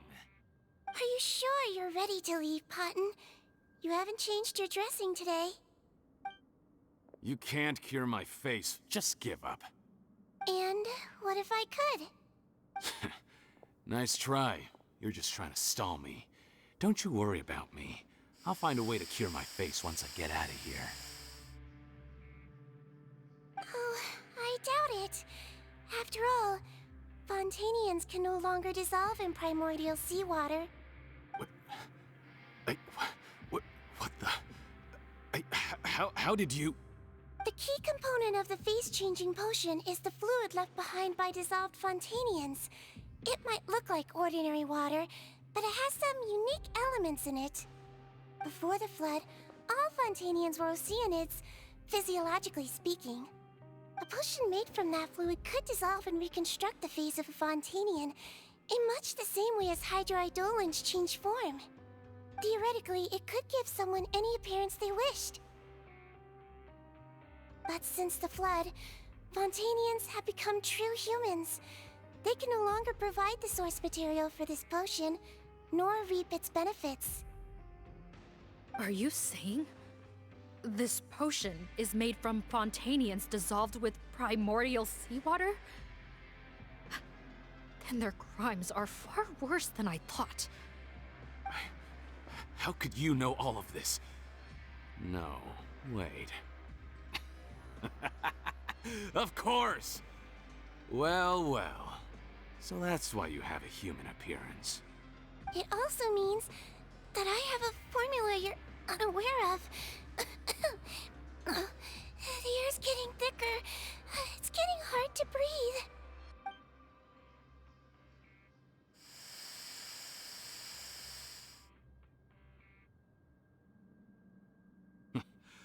I might get to make a deal today after all. Alright, keep talking. How do you intend to give me the formula? Oh, it's not a formula, but a finished product. I have a bottle of it right here. What? When I tried Rawat's skincare product, I noticed it had a certain special component in it. So I had my friends gather some other ingredients for me, and sure enough, a little experimenting later, I'd produced the potion. I'm guessing his skincare lotion contains the fruits of your joint research? Huh. Impressive guesswork. Yeah, we were a supplier for some of the raw ingredients. But it only contains a tiny amount of the active ingredient. The effect is minuscule compared to the undiluted fluid. Well, I found a way to reverse the dilution process, giving the skincare lotion a similar effect to the fluid it is derived from. That's impossible. If I tell you some of the ingredients, I think you can figure it out. First, you need to combine tainted hydrophantasm tissue with transoceanic pearls at a ratio of around 3 to 7. Tainted hydrophantasms and transoceanic pearls. I see. Can't believe I never thought of that. So, can we make a deal? Sounds good to me. There's a delivery pipeline beneath this window. Drop the potion in, and I'll release you all. Nope, not trusting you that easily. You're like those naughty kids who try to hide their illness. Open the sluice gate first, then I'll hand you the potion. Even if you're not bluffing, your potion won't cure my face permanently. You really think you have any leverage here? I'm not closing the valve this time. Clock's ticking. Fine, then I'll just stand here with the potion in my hand. And when I faint from the poison, I'll drop it and it'll be destroyed. No.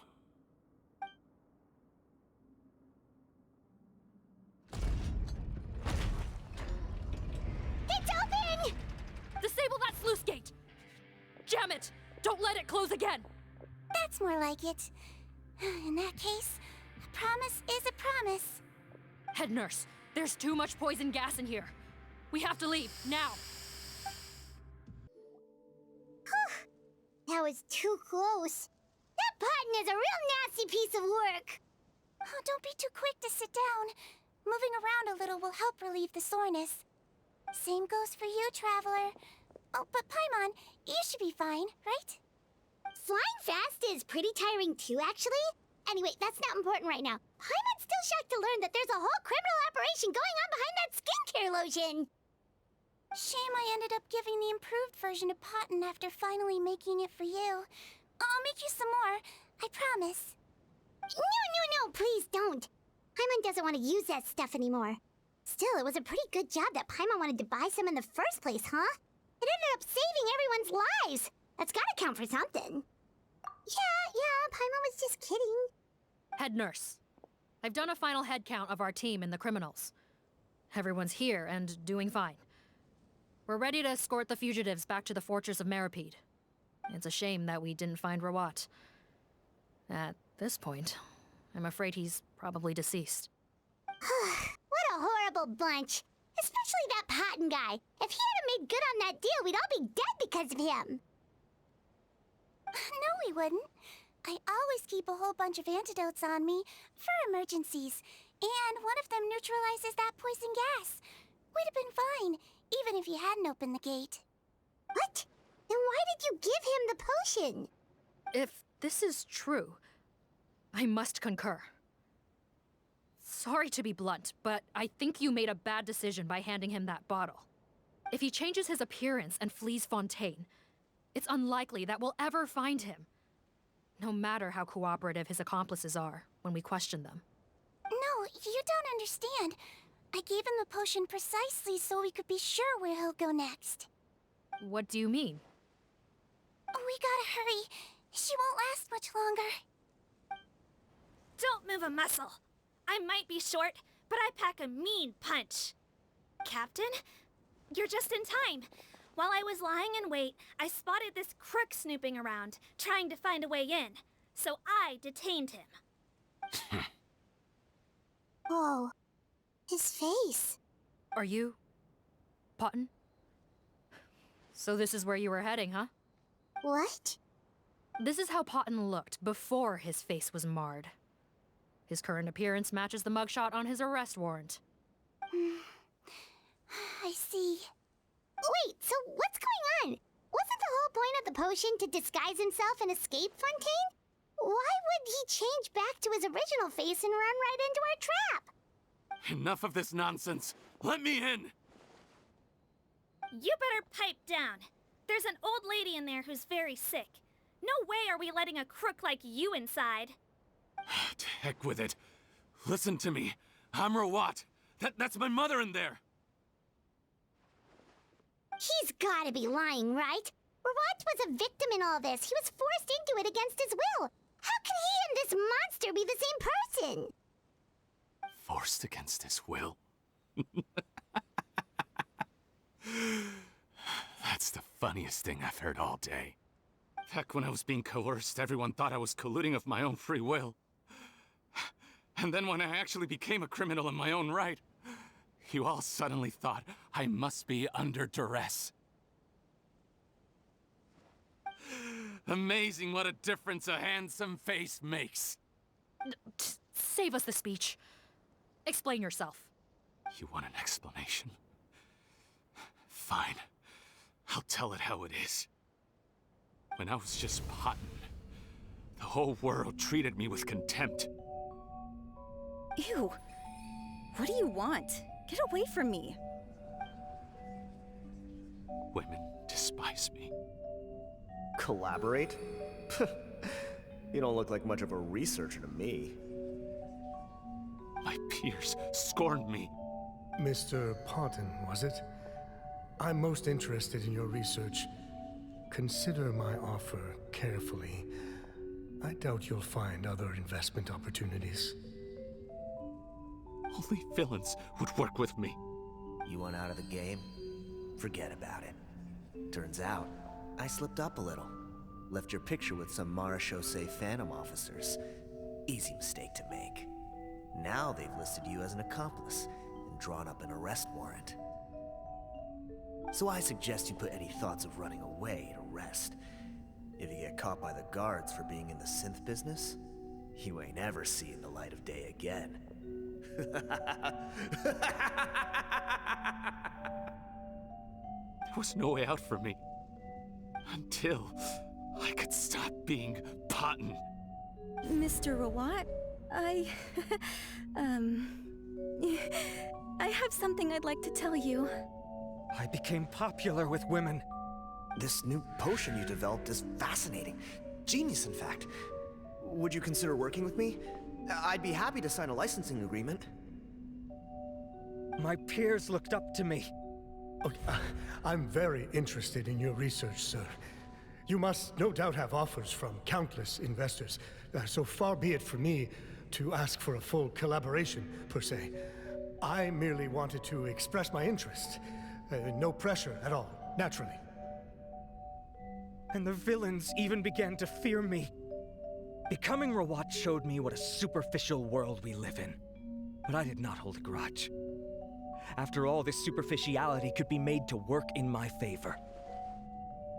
Or so I thought.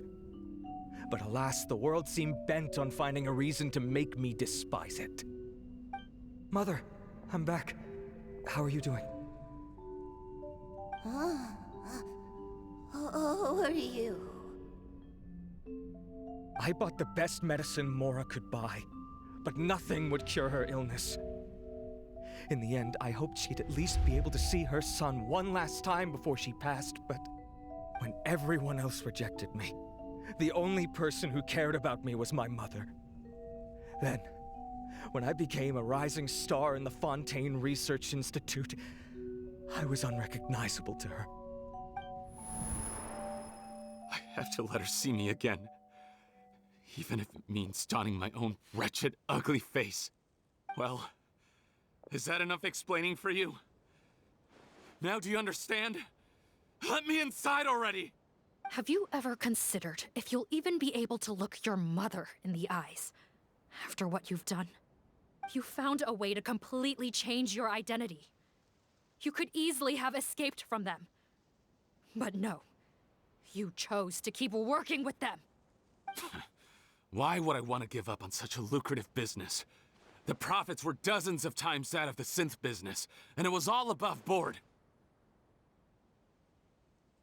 So you kept being a villain just for the money? Villain? By what standard? Is doing evil deeds really what makes someone a villain in your eyes? Or does it all come down to the way they look? None of you saw a villain when I was wearing my other face, did you? You have no right to judge me! You're all just fake people living in a hypocritical world! I regret nothing! My mother would understand! You're a villain to the core! But especially that tongue! Honestly, I don't see a villain when I look at your current face either. Don't humor me. You don't seem surprised by my confession in the least. How long have you known the truth? I didn't know anything for sure until you chose to take that potion bottle and spare our lives.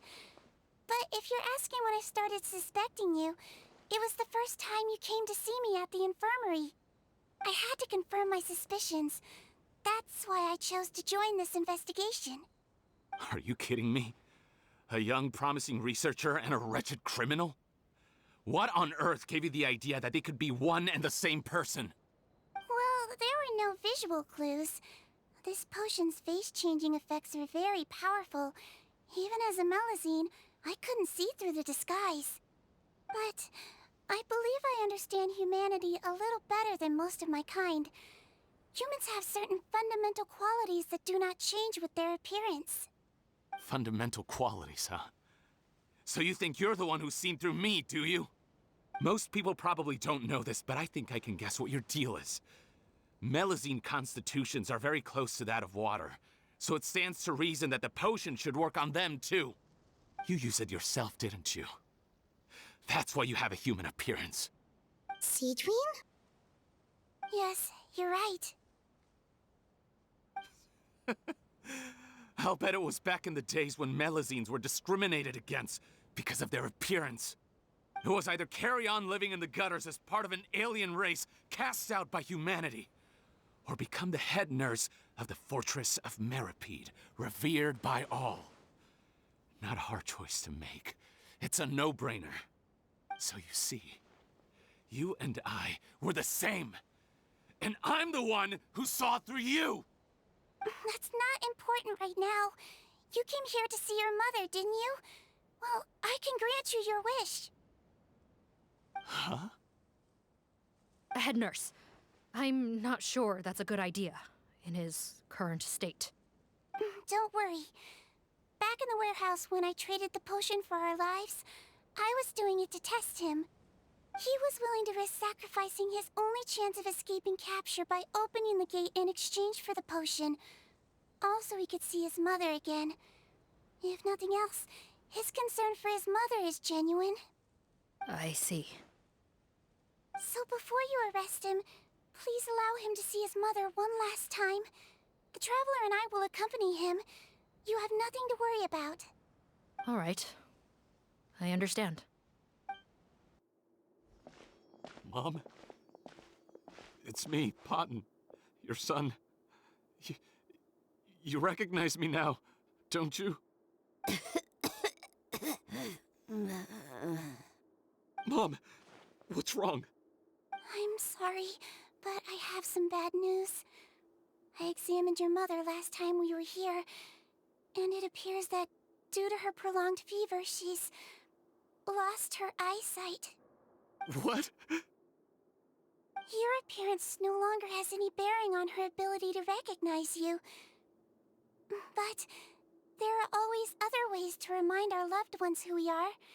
Wouldn't you say? No, it can't be. Please, Mom, open your eyes. It's me, your son, Potton. If you really can't see my face, then here, take my hand. tell me you fear your son's hand. I've done so much to get to this point. Please, you have to recognize me.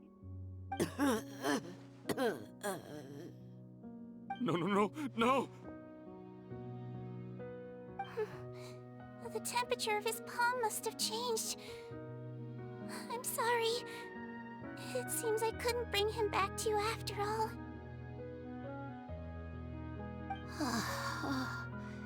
It's you. Thank you.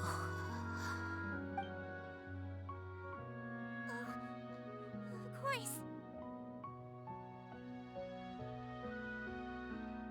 Mom, why will you answer her and not me? Why? Why? No more questions, Potton. She's gone. Mom? Mom? I'm sorry to say this, Potton, but you and I are not the same.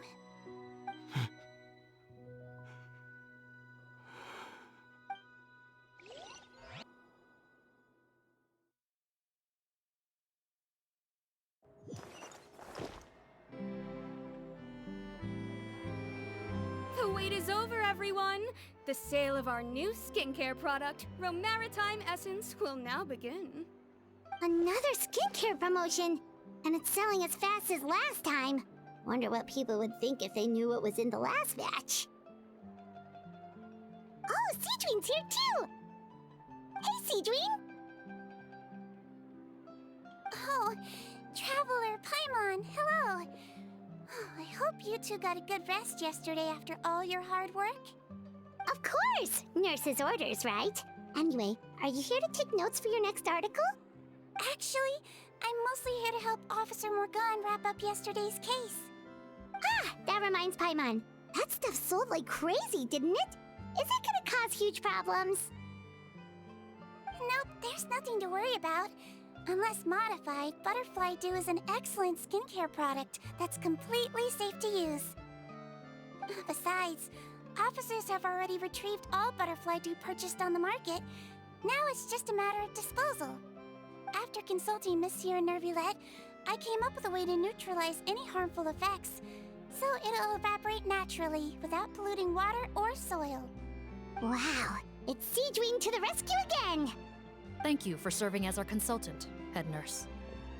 All the butterfly dew we recovered has been disposed of, according to your instructions. Great! Good job, everyone! Also, you mentioned you wanted a copy of Rawat's interrogation records. Well, technically, Potton's records. Anyway, I have them with me. Here. After he saw his mother for the last time, it was like all his mental defenses came crashing down. He put up no resistance during the interrogation, and answered all our questions. We learned a lot. Apparently, the formula was something he discovered by chance, while helping the criminal gang produce synth. Later, he came up with the idea to dilute it, and use the resulting substance as a skincare product. Their supplier was Vache. But you could also argue that they were the ones doing him a favor. His operation helped Vache's gang dispose of an enormous amount of evidence. It made for a seamless collaboration. One man's trash was another man's treasure, and there were no loose ends. It's no wonder we never noticed what Potton's gang was up to. Vache again, huh? Is there still no end to the harm he caused? Make no mistake. The crimes of Vache and his accomplices will come to an end. It's only a matter of time. Since the flood cut off their supply of primordial seawater, they've been forced to resort to riskier methods, like using their private reserve to attack people on the street. Naturally, those attempts all ended in failure. After receiving numerous reports, we were able to zero in on the gang and eventually round them up. That sounds more like it! Based on what he told us in his confession, we pretty much had him backed into a corner, even though he made a point of distancing himself from the gang while disguised as Rawat. He tried to throw us off his tail by reporting his accomplices, giving him enough time to transform back into Potton and see his mother one last time. But there was one thing he hadn't anticipated. Even though Potton had been missing for a long time, we were very much still on the lookout for him. So the moment he appeared in public after changing back to his original appearance, we caught him. So he tried this once before, huh? Guess he really did want his mother to see him again. But in the end... Looking at the interrogation records, it seems like he spent the first sum of money he earned as reward on his mother's treatment. Yes, which is why I suspect that his initial motive for using the potion was not personal greed, but a desire to become somebody who had the power to save her. Even so, he went too far. In the end, he got what he deserved. I understand. Thank you for bringing me these records. Why did you want them anyway? Potton was one of my patients, so I need to put together a medical file for him. My teacher always stressed that a person's life experiences are just as important to their file as their medical history. Why are you still treating him like your patient? Isn't he kind of beyond redemption now? Well, that may be true, but a patient is a patient, regardless of the choices that bring them to my care. One last thing, head nurse. Please keep everything you know about this potion a secret. It would be for the best if most of Fontaine knows nothing of its existence. I know my fellow officers and I will be able to sleep easier if that's the case. Of course. Not to worry. Thank you for understanding. I'll take my leave then. So, Sigewinne, did you really use that potion yourself? Why do you sound so surprised, Paimon? I told you all about it. It was quite a while ago now. You mean that story about the witch and the potion? So it was really, actually, genuinely a true story? Yes, it really, actually, genuinely was. But... I know. There are some secrets I can't tell anyone about. But considering everything we've been through together, I know I can trust you with them. Before I tell you, though, could you follow me somewhere? I want to pay my respects to an old friend. Of course!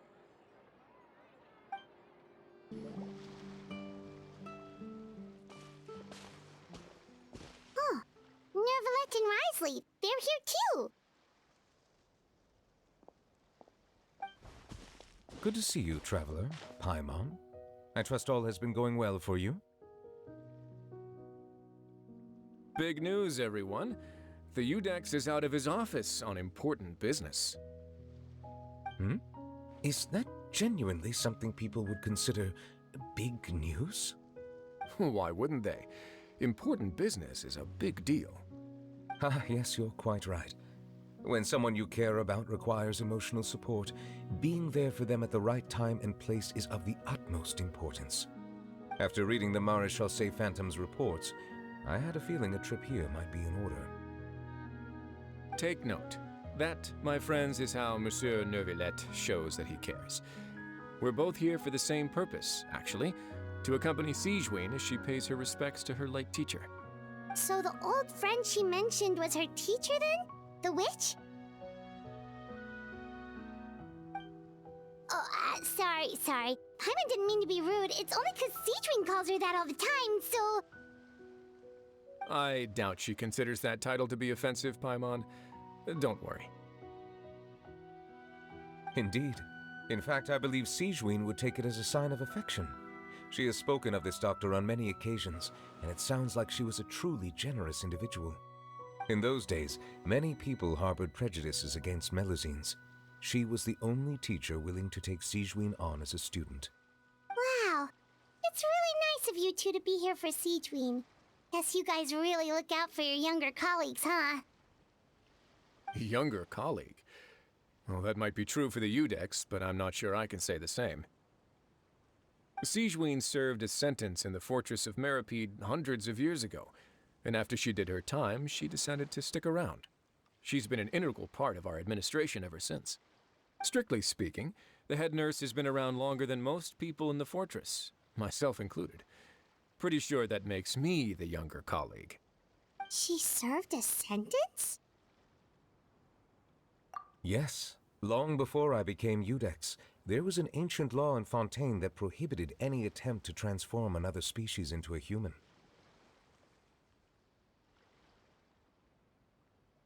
Initially, I and most researchers believed this law to have been imposed due to ethical concerns.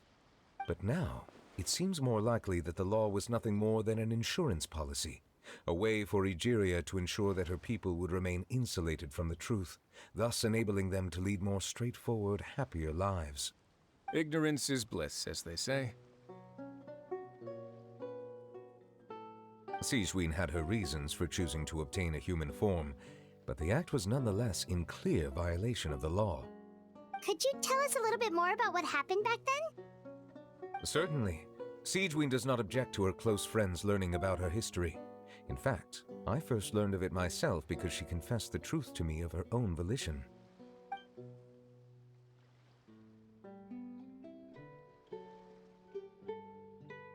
Even with their daughter so ill, they kicked you out? Stubborn as always. And prejudice isn't a disease I can cure either.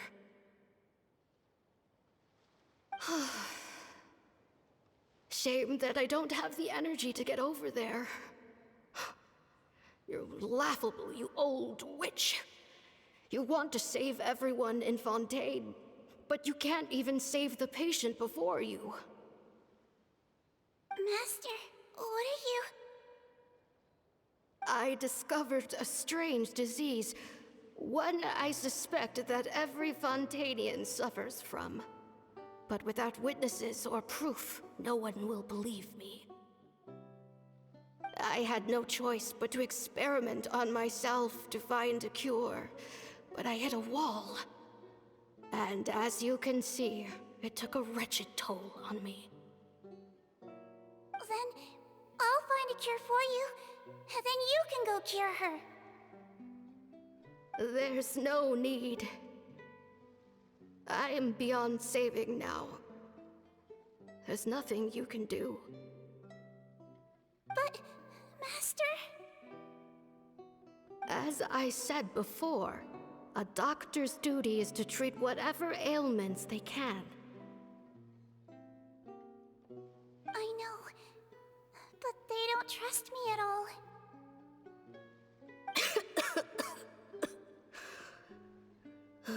That girl. She's your first ever patient, isn't she? Tell me, what cost are you willing to bear to see her cured?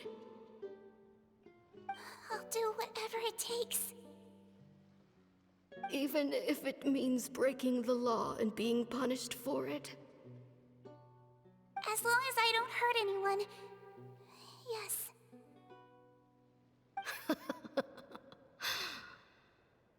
Spoken like a true student of mine. Then I shall make one more final gamble. And see my experiment through to its end. Leave me for now, and come back in 2 hours. If I am able to work this miracle, then I will have found a way to save all Fontainians, and I shall be able to help you treat that girl. If not, then it means there is one more disease in this world that I cannot treat. In that case, do not come looking for me. I will leave you a parting gift. An accidental discovery happened upon through my study of this strange disease. It has little use, but it will at least help you cure this one patient you can reach.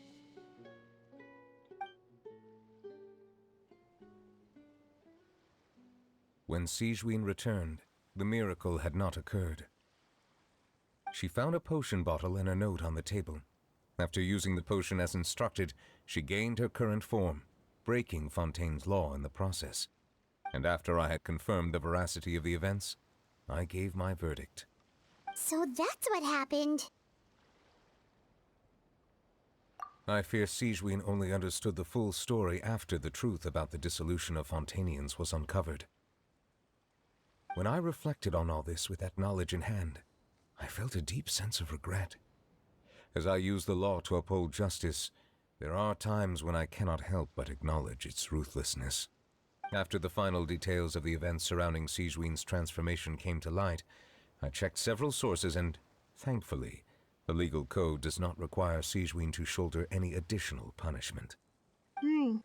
Wonder how she feels about all this. Since she invited you here, I imagine she intends to speak of these matters with you, no? On behalf of the Maréchaussée Phantom, I would like to once again thank the Fortress of Meripede for your assistance in the response to yesterday's prison break. Our head nurse and the Traveler in Paimon did most of the heavy lifting, I would say. Sigewinne seems to be in good spirits. I trust work hasn't been too hard on her lately? Well, she might be the only permanent medical staff in the fortress, but there's plenty of people with medical knowledge willing to help her out. I am most relieved to hear it. The way you're asking after her well-being makes you sound like a concerned parent. Well, I won't lie. I've always seen myself that way. Showing your age a bit there, don't you think? Indeed. Actually, I often forget just how much older I am than you. Well, while we're on the topic, what did you do before getting this job anyway? Spend all day swimming in the sea from east to west and then north to south? Yes, and from the surface to the ocean floor on occasion. Wow. Impressive. Apologies, that was merely an attempt at humor. You can disregard what I said. That's impossible, I'm afraid. My imagination's already running wild.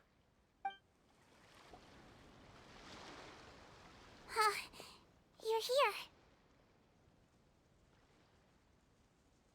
The old friend I mentioned was my teacher. When she passed, her body was nowhere to be found. All that's left of her is an empty tomb. And even that's deep underwater now. Sigewinne, the witch who gave you the magic potion, she was your teacher, wasn't she? Sounds like Monsieur Neuvillette filled you in. After learning the truth, it must have been hard to process, huh? Well, to be honest, after I realized what really happened that night, my first thought was that it kind of made sense. It seemed exactly like the sort of thing she would do. But she was planning to sacrifice herself and never told you. That's just who she was. If lying is what it took to get a kid to take their medicine, then that's what she'd do. All right, but why did you turn yourself in? I broke the law, simple as that. My teacher made her choice, and I made mine. True. It's just the way Potton framed it when he was asking you all those questions, it made Paimon really mad. You're not like him at all, and everything Neuvillette said confirms that. And yet, you were still convicted and thrown in prison. It just feels so unfair. Unfair? I happen to think just the opposite. If I hadn't served that time, I'm not sure I would have been able to stay strong when he was questioning me. What makes you say that? I knew you'd be curious. Let me tell you a story.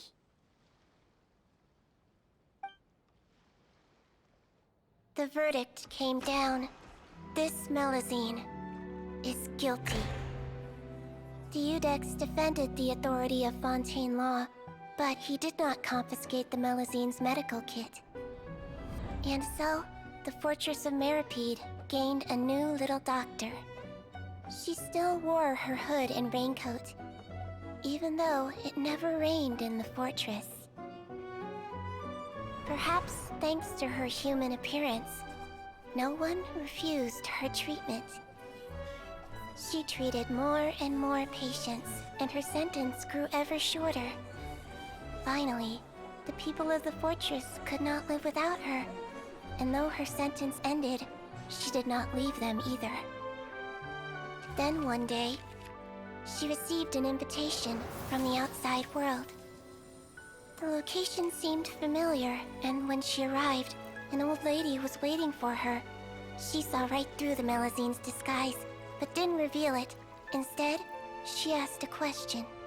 Tell me, why do you think you gained the respect of so many people, despite being a Melazine? Because I look like a human? It's been 50 years, Sigewinne, and you haven't aged a day. I think everyone knows you are not human. I finally found you, after all these years. I still remember, you know. It was you who saved me that night. But how? I was no longer a Melazine by then. Does it really matter if you're human or Melazine? I remembered the warmth of your palm. It's quite unmistakable. And you know what? It hasn't changed one bit. You don't have to hide anymore, Sigewinne. These days, everyone wants to make friends with Melazines. And I think that it's all because of you.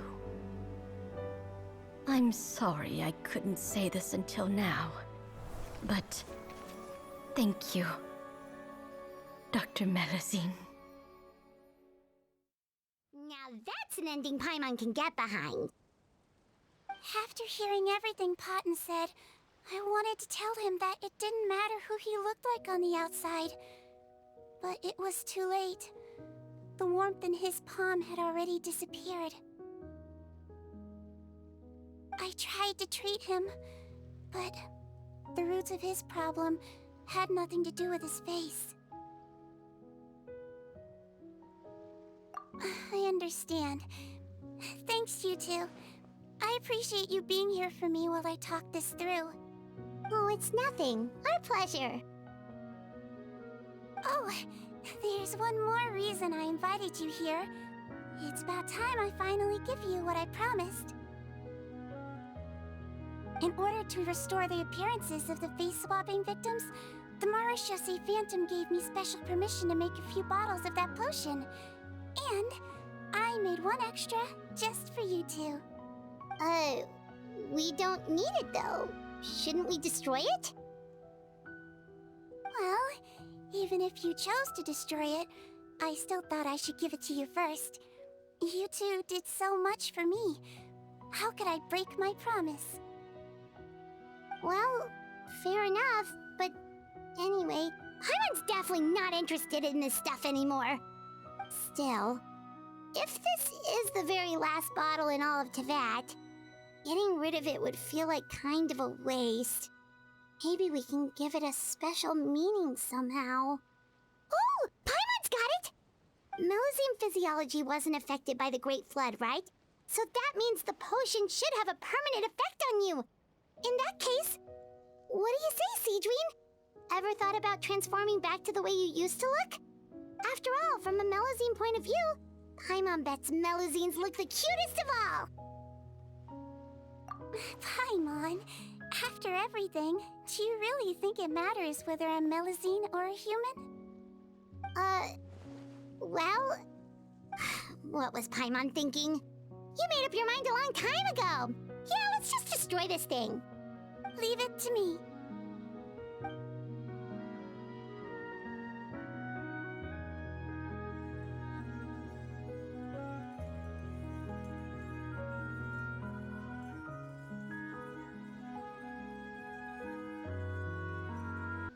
I'd like to stay here with my teacher for a little longer.